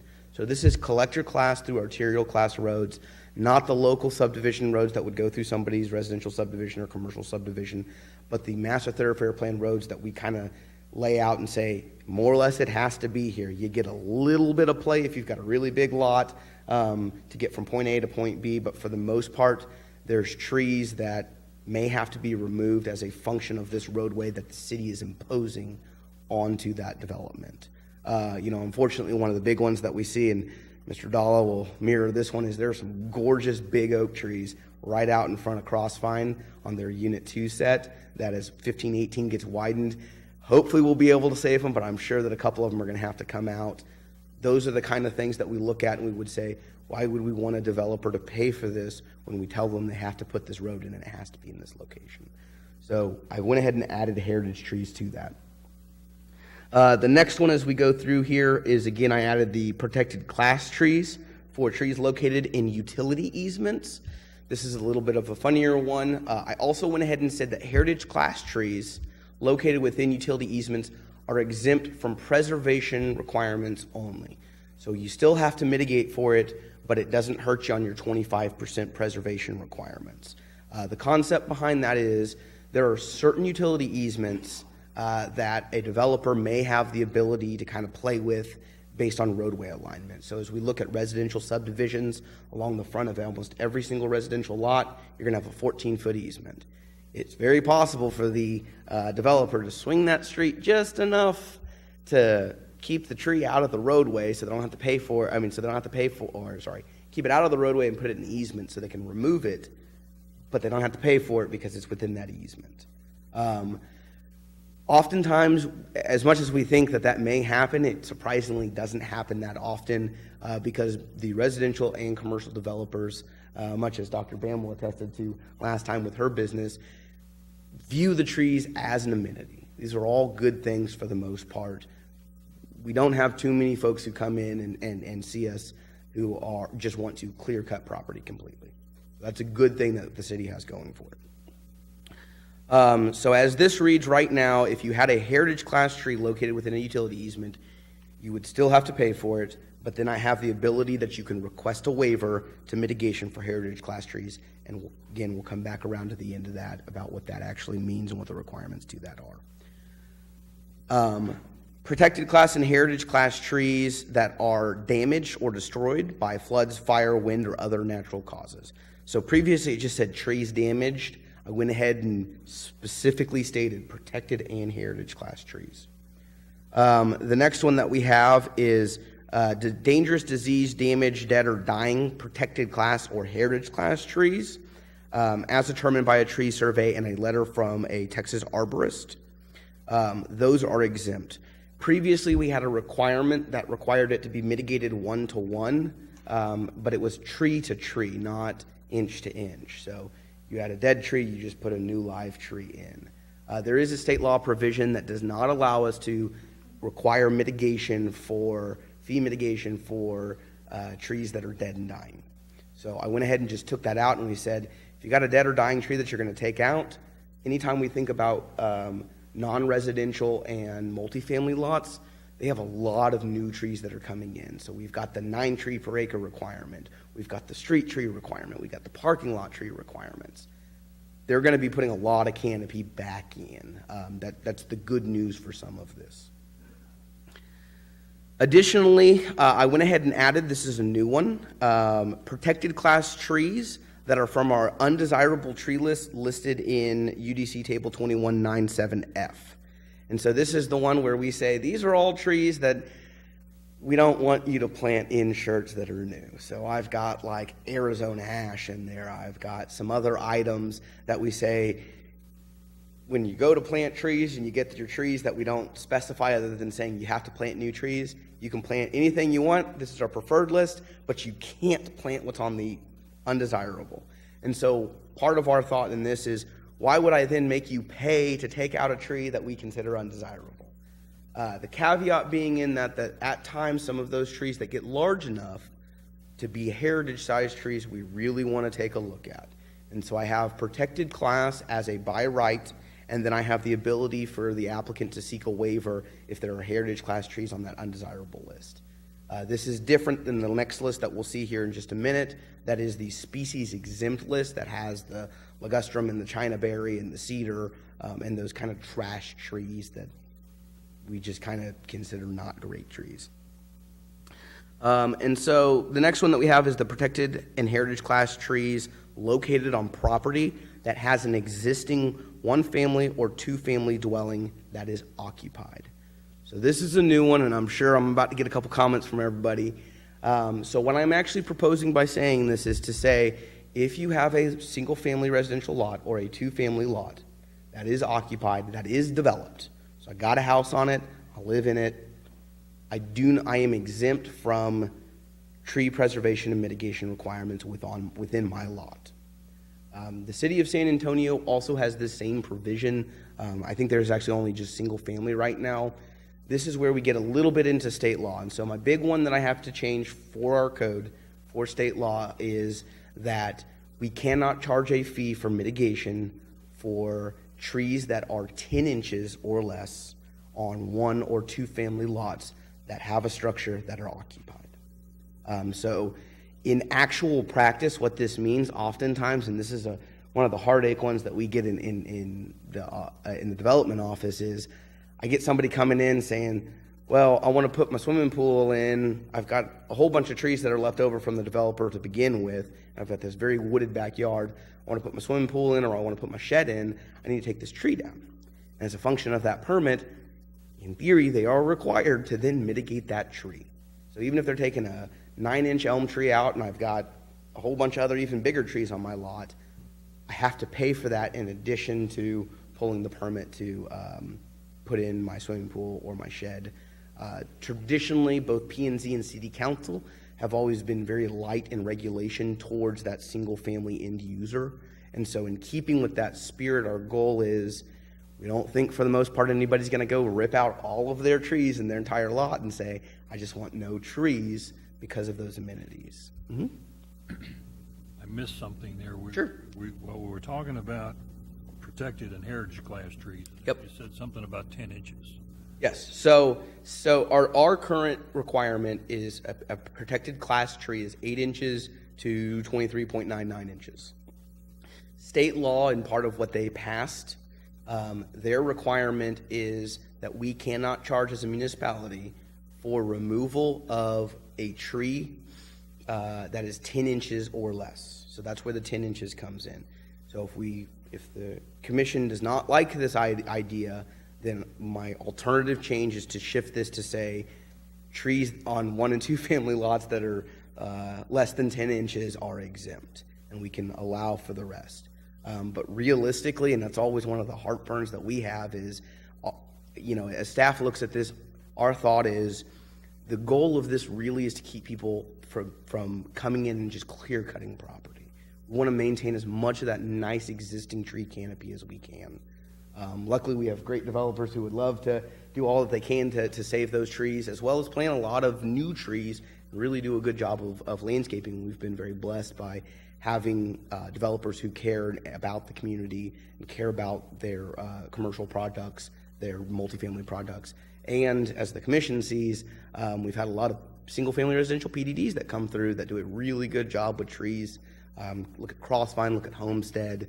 They've done great jobs. Parklands is coming in. They're just about done. They just planted, I think, over 72 trees along the first stretch of Parklands Parkway. So we've been really lucky in that regard. But again, we do need that safeguard to make sure that we don't have developers just coming in, ripping out all of the trees. So this little provision gives the homeowner. The homeowner, correct. The developer, flexibility. The developer of an unbuilt single-family lot would still have to comply with all the provisions. So, I can maybe get some nods of the heads on if that's seems mostly acceptable, or A homeowner can clear cut their own lot. they could. Under this, they could. I would then that we specify a little further on that it's owner occupied. So state law doesn't necessarily go as owner occupied, and the kind of key on that one is typically you're not going to get somebody who rents a property that's a single family or 2-family dwelling that's going to be doing a bunch of clearing. It's going to be the homeowner or property owner, whether they live there or not. The key one on that, though, is that the home is occupied by someone, whether it be a tenant or the owner, because the last thing that we want is, again, I don't want that clear cutting happening from a model home, let's say, that gets built that isn't occupied by anybody. So, does this provision seem like something that may be okay? And I know that you don't have to, we're not voting on it tonight, so you can always change your opinion. Well, as a homeowner, I like it. A good example is you've got a tree, or in my case, I've got 2 big oak trees and a chinaberry in the front yard. But let's say I get an arborist and you keep pruning the canopy higher and higher, and then you get an arborist that comes in and says, well, now you just got a big sail on the wind and it's going to come down on your house.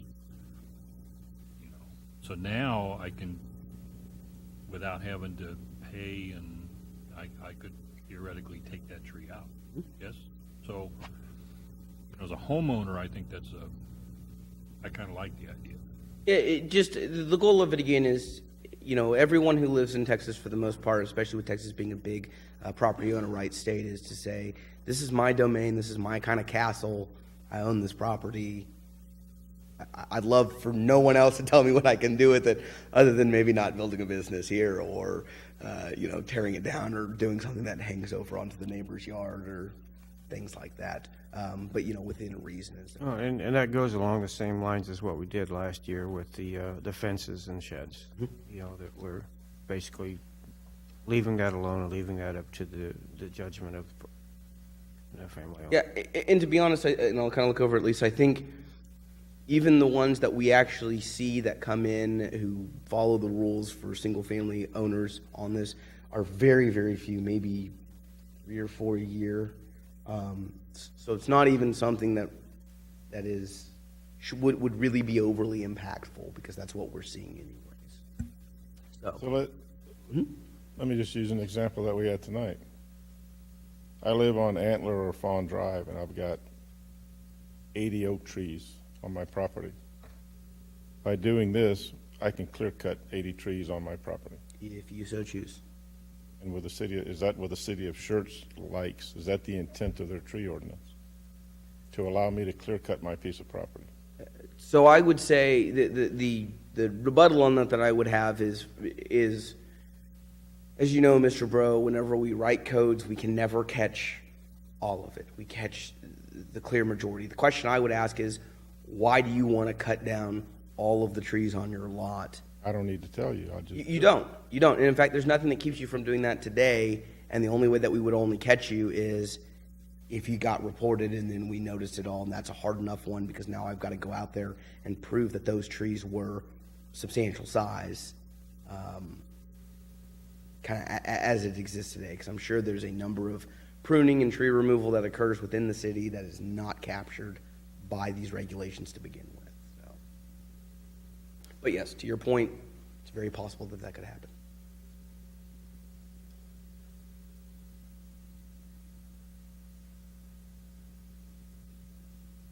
But I'll let you stew on it, because again, we'll have a chance to kind of come back around to all of this, and then as we actually get to an action item, we can go there. Sure.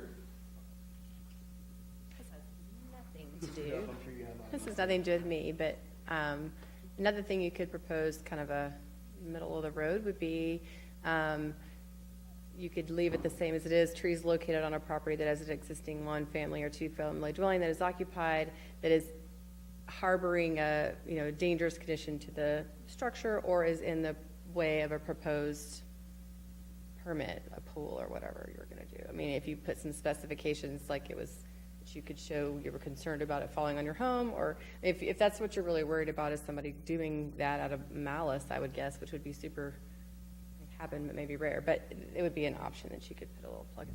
Nothing to do with my lot, just.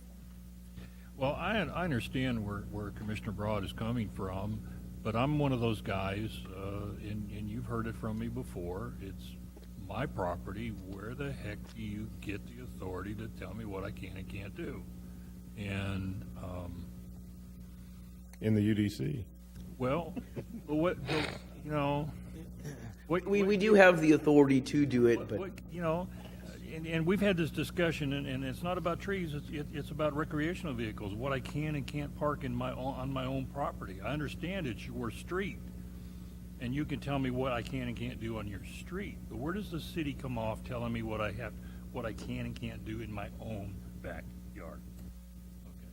Okay, and you know, one of these days, Glenn's going to get tired of picking up all those oak leaves out of that front yard, and you know, of course, my wife would kill me. But it's just well, that's I kind of like the idea of just. But on the other hand, I don't want a developer coming in here and clear cutting 500 acres. So you know, I don't want that. So, and I make that distinction a lot in a lot of things we look at. You know, you've got for instance, the folks that wanted to expand their house.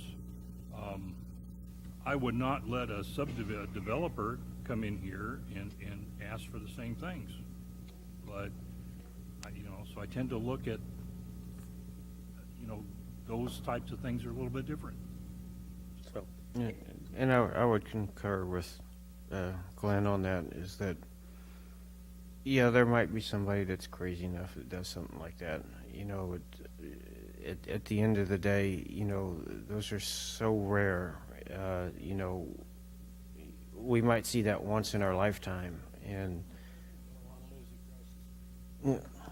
it could be right across the street from me or from you. Yeah. And one thing just to kind of keep in mind also on this, I know historically we've kind of as a staff and as a P&Z, we've made UDC changes and then just kind of said, we're sticking with this. We're going to do it once and we're going to do it right, and it's going to be that way. Staff has definitely changed their kind of mindset a little bit on this to much more have that that living document to change. That's been apparent by the number of UDC changes you've seen this year, which has been staggering. Well, I guess this is the first one for this year, but in 2017, I think we had about 10 or 11 UDC changes, which is a very large amount. And so one of the things that I would ask is that also we keep an open mind on this to say, if it doesn't work, staff will be the first ones to say, yep, we were wrong, that happened, let me get back in here, and all we got to do is scratch through that provision or just change it back to 10 inches or less, exempt, everything else not. So just something to keep in mind. I'll move on forward a little bit. So the next one is we just specified previously, it just said the following exempted tree species. We specified to protected class and heritage class. Haven't changed that list at all. It's still the same. And then the last portion on this little exempted section is I pulled off the statement that says all heritage trees to be removed shall be mitigated for in accordance with these provisions of this section, because it does not mesh with everything that's listed above, because we have certain areas that there's heritage trees that we're exempting. So basically the way that this is interpreted is if you are not on that specific list for the exempted tree species and you don't meet any of these exemptions, you are paying for it. You're both mitigating for it, you're required to meet preservation requirements for it, whether that mitigation be fee or planting in kind. The next portion that we've got, we start going into tree preservation. I did some just general cleanup that y'all have seen before, where we're shifting to say city manager or his or her designee instead of specific named departments. This is for consistency as role and responsibilities change. So that's those first two, 1 and 2. The number 3 one, what I have done is the way that we currently enforce this, due to the fact that it is almost impossible and incredibly expensive to pull every single tree on a tree survey for any size decent lot. We interpret it as only preserving mitigatable, protected, and heritage class trees. It's the current way that staff has been enforcing this provision, because a tree survey of something like the Live Oak Hills area that's not built out yet there at Wiederstein and Schertz Parkway, to get the protected class and heritage class trees alone is expensive, but now if I have to get everything is identifiable, so it has a leaf, so 1/4 of an inch up, that tree survey is almost unlegible as well. So what we've done is I'm proposing that we specify that language to just say mitigatable, protected, and heritage class trees. We are still staying at the 25%, and so those are the trees that we've always been most concerned with. The trees that have been around for many years, the heritage class trees that have been around for many, many years, and then we do have that portion to be preserved. You'll also notice that I've introduced that same language about the waiver, and this is the only other item other than the ones that we listed in the as the heritage trees that can be requested as a waiver. And the concept behind that is I have sites that exist in this city that are have been cleared for farmland previously, with the exception of 1 or 2 trees that are right next to each other, let's say directly in the middle of the lot. So let's say I had a 5-acre lot. I'm putting a 300,000 square foot warehouse on it, and I have 1 tree on site that is mitigatable, and it's an 8-inch elm tree. They're going to end up putting on that site alone several hundred new inches of trees. And so our kind of mentality is we want an ability to say, yes, this is an undue hardship. You have 1 tree on the whole site you have to preserve, and it's in a spot that doesn't lend itself to preservation. So I am introducing this as an item to be waived. So if I've got any input on that, that's something that's acceptable / you'll want to think about as we go through the waiver language. Want to be careful. You're straying into common sense territory. I know, I got to watch out. So, okay. So moving on from there, the next set of changes that we have again is, let me get this loaded. we go, is adding class in certain places. And then what you'll see in 1 and 2 here is we previously had a requirement that replacement trees be planted at 3 caliper inches. Our minimum tree planting size for new trees is 2.5, and so I just changed that back down to 2.5 for consistency's sake. So not a big issue between 2.5-inch tree and a 3-inch tree. As we get a little further down, again, just that adding in class. And so that's all the changes that were on that piece. The next one is there is a portion that's highlighted here that deals with oak wilt.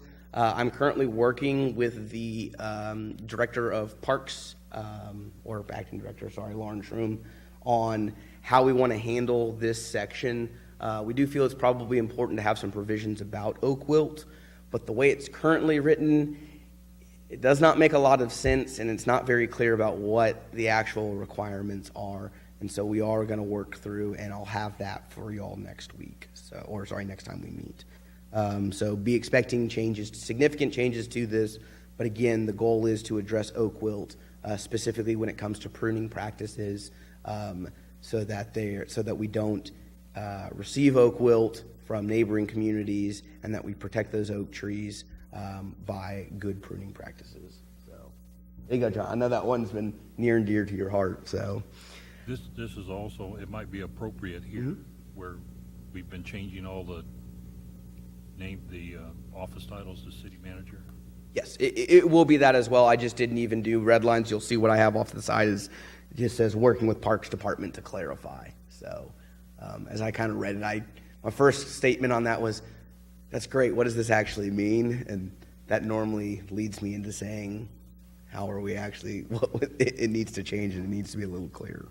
So the next big change has to do with tree preservation credits. And so what this actually is a credit that would be given to a developer or someone who's constructing non-residential or multifamily, and it's a credit towards new planting requirements. So as the commission knows, we have heavy tree planting requirements for street trees, trees within specific required buffers. We've got tree requirements for parking lot trees, and then a trees per acre requirement. And so what this section is proposed to do is to allow, anytime that someone is preserving these protected and heritage-sized trees, to receive this kind of credit against the new planting of additional trees.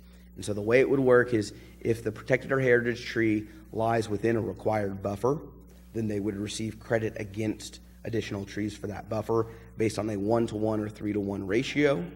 And then the other one that they would be eligible for is the overall trees per acre requirement that we have. So for most multifamily and commercial development, it's 9 trees per acre. The only caveat to that is industrial, which is 60% of 9 trees per acre. And so what we would do is we would be discounting them an inch-to-inch item based on that 2.5 new construction, new planting requirement. A little bit of what this kind of looks like in the built environment, because it may seem like, wow, we're not going to have them plant that many new trees.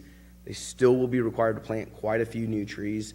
And if you look at the Oaks at Green Valley too, which I think is one of the preferred strip center developments in the city that the commission likes a lot, the large oak trees that they saved up front, what you'll see is there's actually the smaller trees that are planted on that site where the oak trees weren't saved are kind of grouped together so that those new trees don't grow underneath the canopy of the existing large trees, and we actually get something that visually looks nice to really accent these gorgeous big oak trees that we have.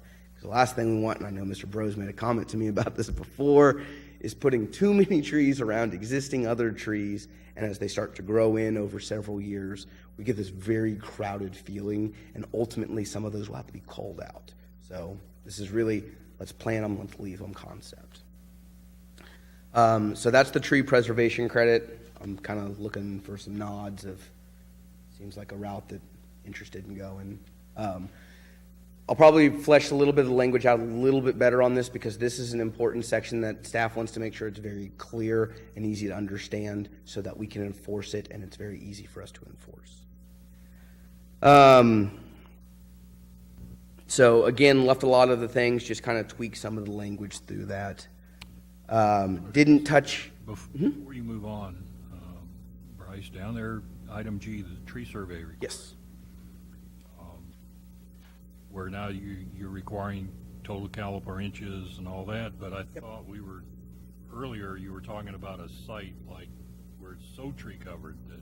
Yes, so. Only the protected and heritage. Correct. It would be only protected in heritage because that's what we have listed earlier on preservation. I can add that in there for language clarity, and let me make a little note of that. Well, you might get some other input to it, but in my mind, if you don't say it here, it would be confusing. Correct.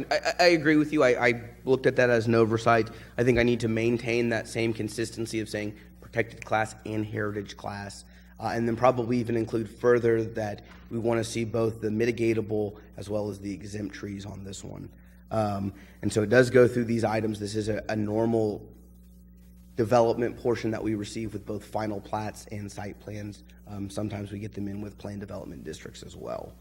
So this, again, haven't made any changes to that, lays out some of the information that needs to be provided in the tree survey.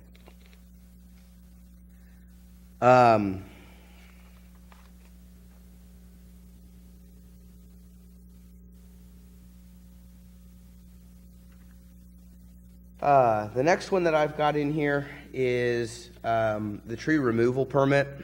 Let me get you up here.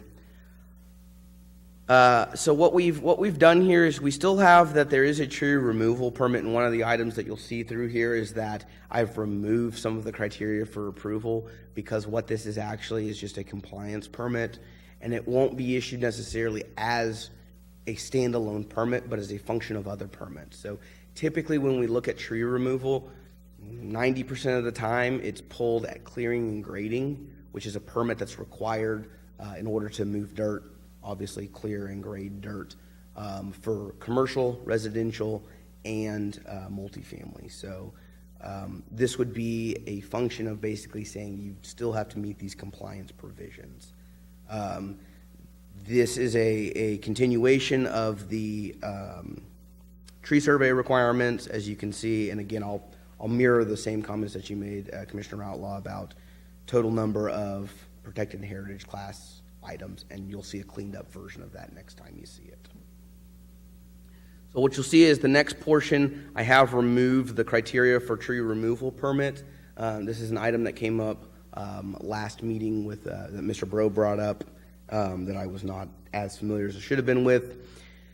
This section deals with some very subjective criteria for actually issuing this permit that staff has not really ever evaluated, because our opinion is it's your trees, you have to meet our minimum preservation requirements, you have to mitigate for what you remove, and as long as you can meet those requirements, you're able to remove them. So the follow-up to this then is that we are introducing, and I will show you the waiver language that I have here, and I'll read it out. So this is the ability for a staff waiver. It says the city manager or his or her designee may authorize waivers from the provision of this article when, in their opinion, undue hardship will require from requiring strict compliance. Waivers may be granted only to items specifically stated in this section. So again, as I pointed out, we've got the 25% preservation, and then mitigation of heritage trees in those certain areas that we exempted protected class trees by right. I then go in to say that the waivers shall be evaluated using the following criteria, and here's my first attempt at some of the criteria for us. The first one is that the tree is proposed for removal in order for the property to achieve compliance with other applicable city requirements and standards, for example, site design or stormwater management. Or the tree is proposed for removal because it's within future public utility locations. So as we talked about last meeting, and sorry I cut this part off a little bit, some utility lines we can adjust with roadways and kind of have a little bit of say on. Others are going to follow natural topography. the gravity sewer line's gonna be in the natural low. It just has to be. The detention pond, the drainage areas, they're gonna be in the natural lows. We often, and it is counterintuitive to this ordinance to encourage a lot of grading that would change the natural environment.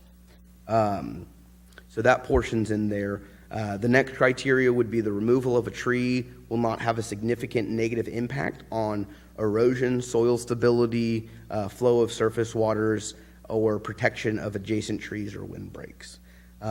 This is kind of in there, and again, all of these items you'll see are relatively subjective.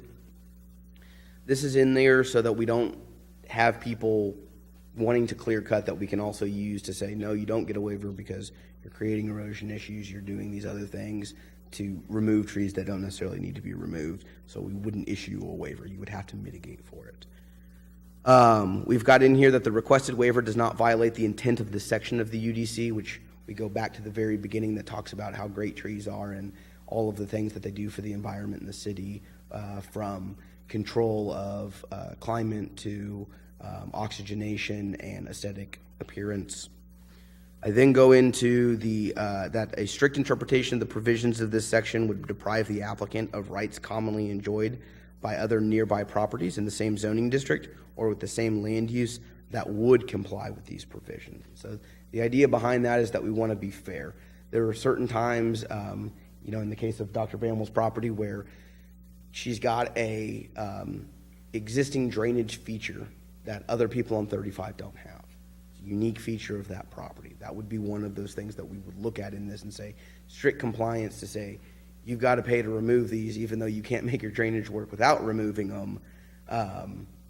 That seems to be an undue item that, let's say, several doors down, that property, when they come in and they're able to say, yeah, I don't have this regional detention drainage area, all I have to do is do my own on-site detention, we would say, well, you get a lot more play with how you do that. So, excuse me, and again, in this case, specifically, once they, in order to develop that or to build, they're going to have the other tree planting requirements. Yep. So they don't get exempted from everything. No, again, in this case, it would be, if this was granted, that kind of case that we've evaluated before, and I've visited with them multiple times on, that would be the kind of case that would comply with these waiver requirements, and so they would have a waiver in order to not pay the mitigation fees, but they still have to do all of the planting. So they're still doing the 9 trees per acre. They're still doing the street trees, and in fact, being on 35, they have a higher street tree requirement at a ratio of 1 per 20 linear feet instead of 1 per 50 linear feet, as well as the parking lot trees also. So the site's gonna come out, even with those trees removed, very well planted with a lot of trees that over the years will grow into much bigger trees. So it'll be very nice. The last one is that a reasonable effort to preserve the tree has been made and reasonable alternatives have been evaluated and determined to not be feasible. So again, in this kind of situation, they looked at rerouting the drainage channel, they looked at going underground with it, they looked at all of these other things that were feasible alternatives, even more expensive, and in working with staff and our engineering department have evaluated them and said they're just not feasible. This is kind of the way you have to do this one. So, finally, we've got in there an appellate portion. So any decision of the city manager or his or her designee regarding waivers to the provisions of this section may be appealed. On this one, we have it to the Planning and Zoning Commission because it is a policy item, and so we feel that if staff is erring on this, or we're obviously, I guess an appeal in this case would be us not granting a waiver. It does give the applicant an ability to appeal it up, and as opposed to going to Board of Adjustment to hear a traditional staff interpretation appeal, we feel since you're so involved with the tree portions that Planning and Zoning Commission is the appropriate body to hear that appeal and let y'all say, nope, staff, y'all are right on point with how you're issuing these waivers, or nope, you're too rigid, we're going to grant that waiver. And that finishes us out. So any comments, questions, direction, any guidance you can give me on what looks crazy? What if we don't like what the city manager's doing? Well, we'll just talk about the designees. Just pay attention to the designee portion. So A lot of this I see as being consistent with an action we took earlier this evening and actions we've taken in the past to waive sewer connection requirements because of, part of me wants to say, and part of my memory, somewhere there's something buried that says financial hardship is not, has never been a reason to waive something. However, in the time I've been sitting on this board, again, we just issued a waiver for an on-site sewage facility because of the expense of running the sewer line. So I see this proposal being somewhat consistent with how we've done other things. I'll add on to that if I could, that we can still be recognized as a tree-friendly city, if that's the correct term, and we can still be strict, but not unreasonable. And I think some of these changes will do that. And, I've got a problem, and we've talked about it before, that we're so strict on tree mitigation or tree preservation that we limit and restrict development. And I think this might be a step to where we can lessen some of those restrictions, but still be stiff, but not unreasonable. Well put. Yeah, and again, if we find ourselves getting overwhelmed with a whole bunch of waiver requests or things like that, then we really need to take another look at it, because are people trying to use it as a loophole as opposed to how it's actually intended to provide that relief outlet? And so staff will be very cognizant of that.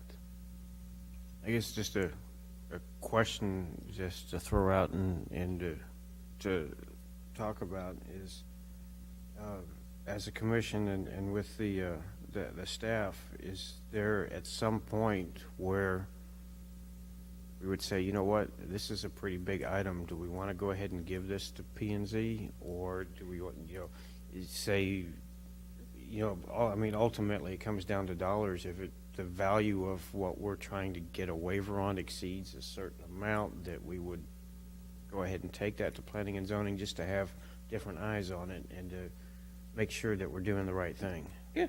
So one of the things that I'm happy to do, if the commission's open to it as well, there is some language when we look at amending plats. It's a great example. So amending plats are approved administratively. However, that discretion was granted to us via City Council and Planning and Zoning Commission, and we don't have to approve them administratively. If we feel it's not appropriate, we can send it back to Planning and Zoning Commission. So maybe some of my thought on this is we would put in language to basically say that staff can make this decision, or staff can relay it up to the Planning and Zoning Commission.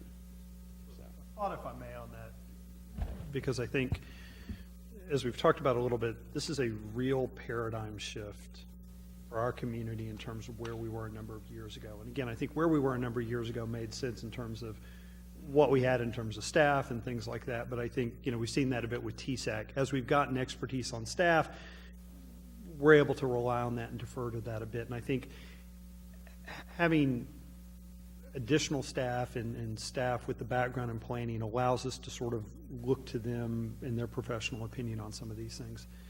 So one of the reasons to have staff have that initial recommendation on all cases is because staff are the ones who are dealing with site plans, the associated civil drawings associated with, and things like that. P&Z Commission doesn't look at that anymore.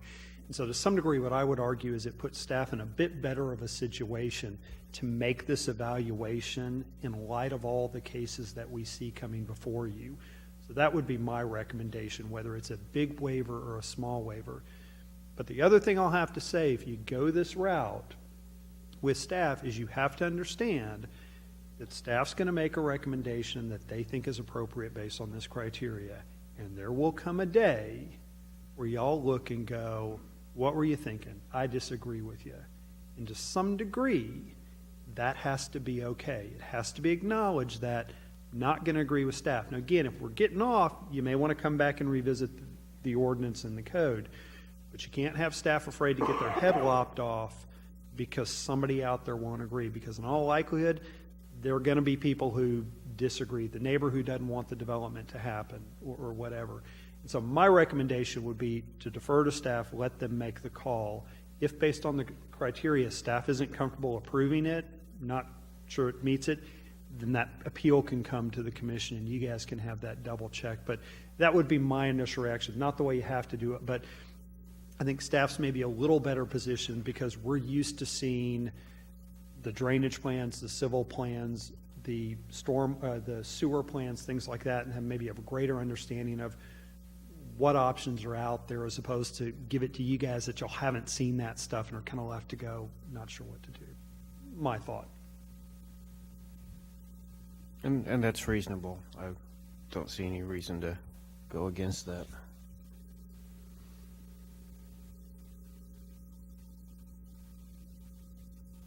Yeah, I mean, if there's anything else. We're still, public hearing is open. Make sure you get your piece in here. It's a lot to digest at once. You need my address, 513 Triple Crown, John Sullivan. Should have it memorized by now. My first comment is, does this comply with if we wanted to ever apply for Tree City USA, does this allow for that? Because I know one of the requirements is our ordinances and how they stack up. I'm sure it does, but a few other things. I'm not clear. How does, in 3B, adding heritage class trees change from how things were in the past? I don't know. Adding heritage trees to those in the right-of-way? Sure. So in the right-of-way previously, we have only had it as protected class trees. And so if you had a heritage tree that was within the right-of-way of a future thoroughfare, you would have to pay for it. And then you would have to mitigate for it. So whether it be, I guess, say pay for, but I really mean mitigate for, whether it be fee or planting in kind. And so the change to this would be because those thoroughfares are dictated at a much higher level by the city and then imposed down on the developer, they're not able to say, whoa, I'd love to move this road over 40 feet so I could just miss this whole grove of trees, because the city's going to say, well, that's great, but now my alignment's off and the next piece doesn't work. And so it's really saying, yeah, we've put this imposition on you via this roadway that's needed for our whole thoroughfare plan, and now you wouldn't have to pay for it. You wouldn't have to mitigate for it, because eventually the road's going to be there whether you're building it now or it gets dedicated as a right-of-way and then built in the future. Well, I guess my comment on that would be, that makes sense for like 15, 18. I don't know about like roads like Wiederstein, the connection. Do we control that where that right-of-way is going to be? So I would be more concerned like that, connecting Wiederstein, if there was a heritage tree, we would want to try and go around it. So I don't know. Maybe that doesn't make sense. Maybe we kind of control that right away more than maybe they don't. I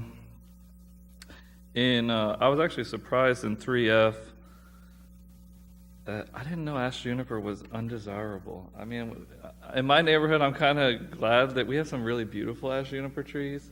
I mean, I know, Sinus, it's a native tree, and they kind of actually look really nice. So to say not mitigating if you have a really beautiful ash juniper tree and they get rid of it, I mean, I think that would not be something I would want them to pay for that. But so adding most of the other trees, yeah, they're junk, but that's a native tree, and I've seen them really nice.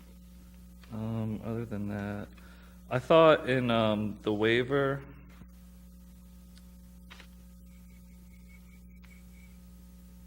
In F, a reasonable effort, I thought reasonable was kind of a weak word, because I would classify what they went through was more than reasonable, so I just thought reasonable, maybe there's a stronger word than reasonable. It's kind of, the language does matter, I think, when someone reads it. Maybe not legally, but when someone reads it, it might make a stronger case. That's it. Is that coming back to what Mr. Sullivan mentioned there on 3B? I made a note here, and I just saw it as I flipped back to it, where we say protected class and heritage trees located within a right-of-way to be dedicated to and maintained by the city and shown on the city's master thoroughfare plan.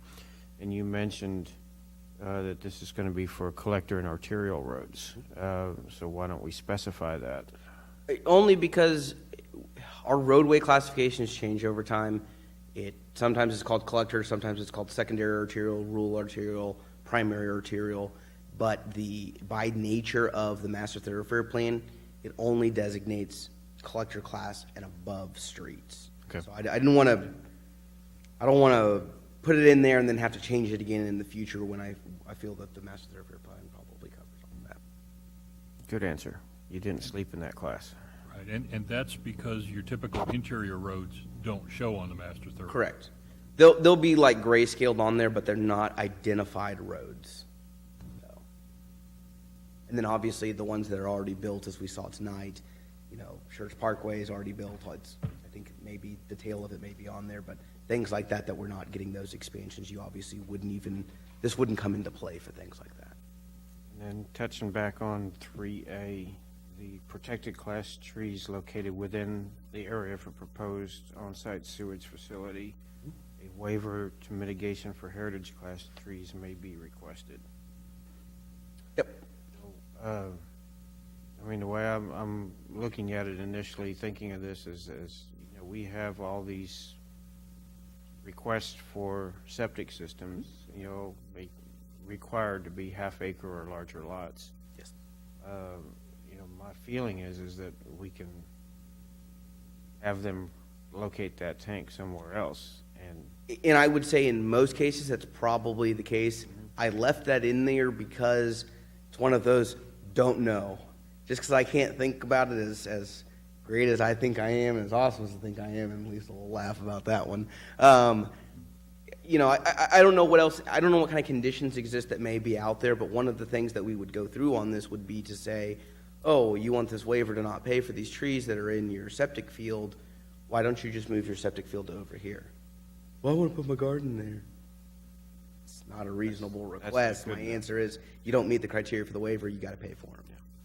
Majority of the places that are using septic are ex-farm fields, cotton fields.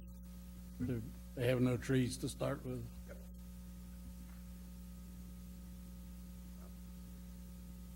All right, anybody have anything else? All right. And 6695 Troy County Parkway. I guess my question is, again, what now, as somebody who has a pending request, and now we're moving it to next month, I guess what now, and how many cycles does this go through, and is there like a conditional something where I can move forward? I'm Sure. Anyway. So the process for this is it's a Unified Development Code amendment. So on the 24th, we'll be bringing to the Planning and Zoning Commission for recommendation the language that we'll get Dan to review as well for what the actual code amendment would be. The Planning and Zoning Commission will make a recommendation. It'll then get noticed for City Council. City Council will take action on it as an ordinance, so it goes through 2 readings. On the second reading, once it's approved, it's code. That's the way it goes. 2 readings is 2 meetings worth. I want to say it would probably be the last meeting in February or the first meeting in March would be the second reading. So we've got there's some noticing requirements that we'll have to do between the next Planning and Zoning Commission meeting, whatever their recommendation is. There's some noticing requirements that we have to publish in the paper 15 days prior to the City Council hearing. So we'll do what we can to keep you on schedule, and I'll send you an email with a really specific timeline so y'all can plan around that. And believe it or not, this is moving at light speed. Yeah. Well, I appreciate y'all. I mean, sitting through 2 meetings, I appreciate very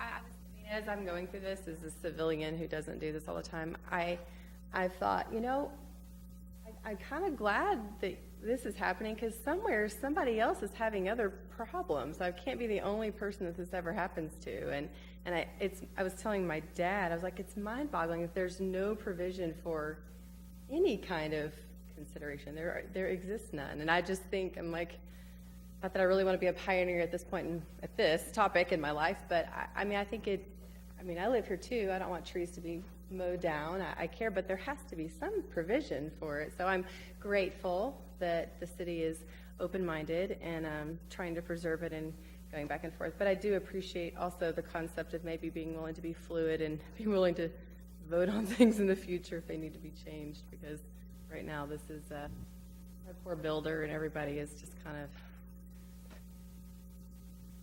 waiting. Thank you. I understand this came about because one of our commissioners was coming to a meeting at 7 o'clock in the evening and watched them clear cut a whole big piece of land. And Oh, I get went it. ballistic. Oh, I get it. And I was also thinking this week, I was like, the irony is fall, I paid for a tree company out of San Antonio to come check the little fungal growth on my oak tree in my backyard. And I'm like, and now I'm, up to cut down these massive oaks on my lot. I mean, the irony is overwhelming, but it is, it is something that I think there needs to be at least these considerations when these odd occasions come up that need to be, and they should have to go through a thing. I don't mind going through the process. I get it, but I appreciate it. Thank you. I do appreciate it.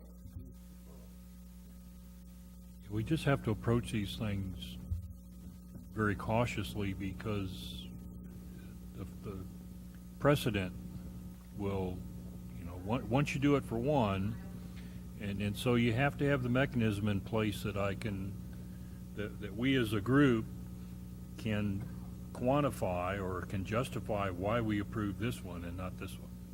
So.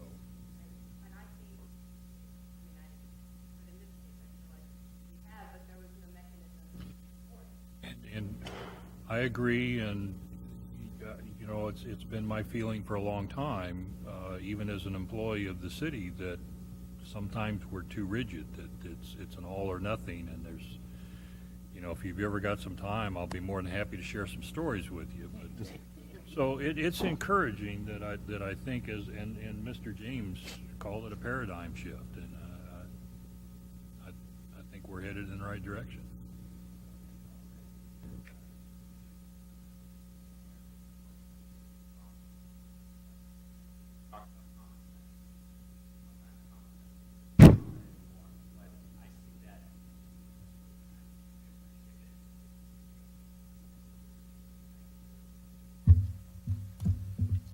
All right, and with that, we'll close the public hearing at 9:04. All right, next item on the agenda, requests and announcements. Request by commissioners to place items on a future planning and zoning agenda. Gentlemen, do you have anything that you'd like staff to bring to us? Seeing nothing. All right, announcements by commissioners. City and community events attended, to be attended. Continuing education events attended and to be attended. I'll just mention here that we had our subcommittee meeting on bylaws here prior to our meeting this evening. We had a pretty good discussion. I think we're going to move forward on some things. Staff is going to work on some language for us. The subcommittee will meet again prior to our February 14th meeting, and hopefully shortly thereafter we'll have something to bring to the rest of the commission. Announcements by city staff.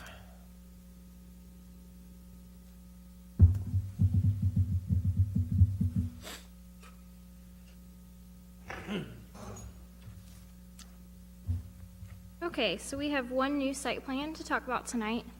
It is a proposed truck stop that is roughly 23,319 square feet. Trainer Hale Road, IH10. This is the proposed new CCMA South Schertz plant. You can see the truck stop here. It's a truck stop with a proposed quick service restaurant included. There are fuel pumps, parking, and then kind of truck parking as well. So y'all will see this. They're coming in with the site plan, SUP, rezone, the whole shebang. All right, does anybody have anything else? All right, meeting adjourned, 9:06.